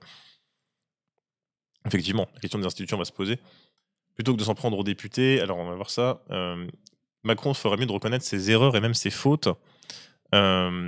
Qui a inutilement dissous l'Assemblée nationale le 9 juin 2024 ? Si c'était réellement pour éviter l'usage du 49.3, c'est raté. Si c'était pour reprendre la main sur les débats politiques, c'est aussi raté, puisque sa tentative de confier le gouvernement à une minorité amie a échoué. Il est inacceptable que des élus ou dirigeantes et dirigeants revendiquent leurs responsabilités lors de la prise de décision qu'ils et elles refusent d'en assumer les conséquences quand celles-ci produisent des effets négatifs. Il serait peut-être nécessaire de décerner des irresponsabilités nationales à celles qui laissent un État, un gouvernement ou un ministère en plus mauvais état que lorsqu'elles sont arrivées au pouvoir, afin de les dissuader de faire n'importe quoi, voire de les juger lorsqu'il y a faillite de leur gestion. La Pologne et nous, c'est le même fuseau. Oui, la Pologne, c'est le même fuseau horaire. Alors que Macron se gargarise d'une soi-disant amélioration de l'attractivité de la France, au prix de combien d'aides publiques très rarement remboursées lorsque les entreprises payent après en avoir profité, les fermetures d'entreprises et les plans sociaux s'accumulent ces derniers mois et la France a creusé un énorme déficit sans qu'elle puisse invoquer des circonstances exceptionnelles, Covid-19, guerre, inflation, que les autres pays ont aussi connues et mieux gérées. Qui a supprimé aux frais de l'État et donc du contribuable près de 20 milliards de taxes d'habitation pour les collectivités locales pour faire plaisir à son électorat qui n'en demandait pas tant, alors que la France est l'un des pays avec la plus forte thésaurisation individuelle. Cette somme n'est globalement pas allée dans l'économie productive, ni même entièrement dans la consommation, mais plus sûrement dans l'aménagement de locations touristiques qui contribuent à enrichir les plus aisés au détriment de l'hôtellerie professionnelle et du logement locatif, ce qui renforce une pénurie depuis longtemps à l'œuvre. C'est presque 20 milliards, sans compter ce que représente en valeur l'évasion fiscale, voire la fraude, aurait été bien utile actuellement, sans compter les taxes et les impôts sur les plus riches ou ultra-riches qu'il a refusé d'instituer alors que ces derniers ont bien profité des crises pendant que les écarts se creusaient avec les classes moyennes et évidemment les plus pauvres. Bon, c'est un débat qui revient beaucoup, mais effectivement le truc très idéologique des macronistes, notamment de Bruno Le Maire quand il était au ministère de l'économie, c'est de refus absolu de toute nouvelle taxe, qui revient beaucoup dans les décisions politiques et les positionnements politiques des macronistes et de leur majorité. Bon. On l'a d'ailleurs vu avec le budget de Barnier, même si les macronistes étaient censés être dans le groupe favorable à Barnier, ils ont plusieurs fois bloqué des créations de nouvelles taxes, quoi, simplement. Mais l'idée que défense Billet, c'est l'idée de mettre en place une 6ème République, et il propose, si le président ne veut pas s'engager dans cette voie, pourquoi l'Assemblée nationale ne le ferait-elle pas d'elle-même ? Elle pourrait profiter de sa constitution en groupe minoritaire représentatif pour proposer un travail préparatoire à une révision constitutionnelle, voire une nouvelle constitution, permettant de proposer des solutions partagées aux problèmes récurrents et actuels. Cela aurait le mérite de faire travailler ensemble les divers groupes politiques sur un objectif commun de refondation réelle de la politique en France en la tirant vers le haut. Donc l'idée d'une constituante. Et pourquoi ne pas lancer également une grande consultation nationale, comme ils les aiment tant, afin d'alimenter en idées les instances qui auraient à proposer un texte constitutionnel révisé ou nouveau sans intervenir dans les discussions pour les torpiller, comme il l'a fait lors du mouvement des Gilets jaunes. Voilà. Donc c'est Fabrice Thuriot, qui est un docteur en droit public, qui signe ce billet, vous pouvez le lire sur sur le site du club de Mediapart. Vous savez, vous pouvez aller au journal en cliquant en haut à gauche, et si vous êtes sur le journal, en cliquant en haut à droite, vous pouvez aller au club. Ça permet de naviguer entre les deux assez facilement. La gauche met jamais ça en avant. Oui, alors que effectivement, la question des institutions est quand même hyper centrale, quoi. Bon, écoutez, on se dirige vers la fin de ce live, mais simplement il y a une petite annonce pour le abonnez-vous du soir que vous attendez toutes et tous. Simplement, il faudrait annoncer donc la prochaine édition de ce abonnez-vous du soir, ce sera mercredi 18 décembre et pas le lundi comme habituellement. Donc mercredi de 18 à 20h avec, attention, Fabrice Arfi pour parler avec vous du nouveau film sur l'affaire Sarkozy-Kadhafi qui va sortir, donc qui s'appelle Personne ne comprend rien, et qui va sortir début janvier, que j'ai vu, qui est très bien. Avec mes multiples passes droits, bien sûr. Donc très bon film pour se remettre en tête l'affaire Sarkozy-Kadhafi, voilà votre affaire favorite. Avec Marlène Schiappa en écran en plus, je vais mettre en caméra. Caméra plus chat, voilà. Je me remets en grand. Donc il est midi, il n'y a pas de Premier ministre. Macron a officiellement menti, voilà. Bravo à lui. Mais en tout cas, merci à toutes et tous d'avoir suivi ce live. Ce sera en replay sur YouTube, c'est en replay sur le Twitch, et le prochain, abonnez-vous, c'est donc mercredi à 18h, retenez bien, et pas lundi, pour accueillir Fabrice Arfi sur la question de cette affaire Sarkozy-Kadhafi. Et pour ma part, je vous retrouve mardi matin sur ma chaîne à moi à 7h pour les matinales que vous connaissez. Et puis, je vous souhaite une très bonne journée, je vous souhaite un excellent week-end. Et je vous dis à très vite. Voilà, salut tout le monde.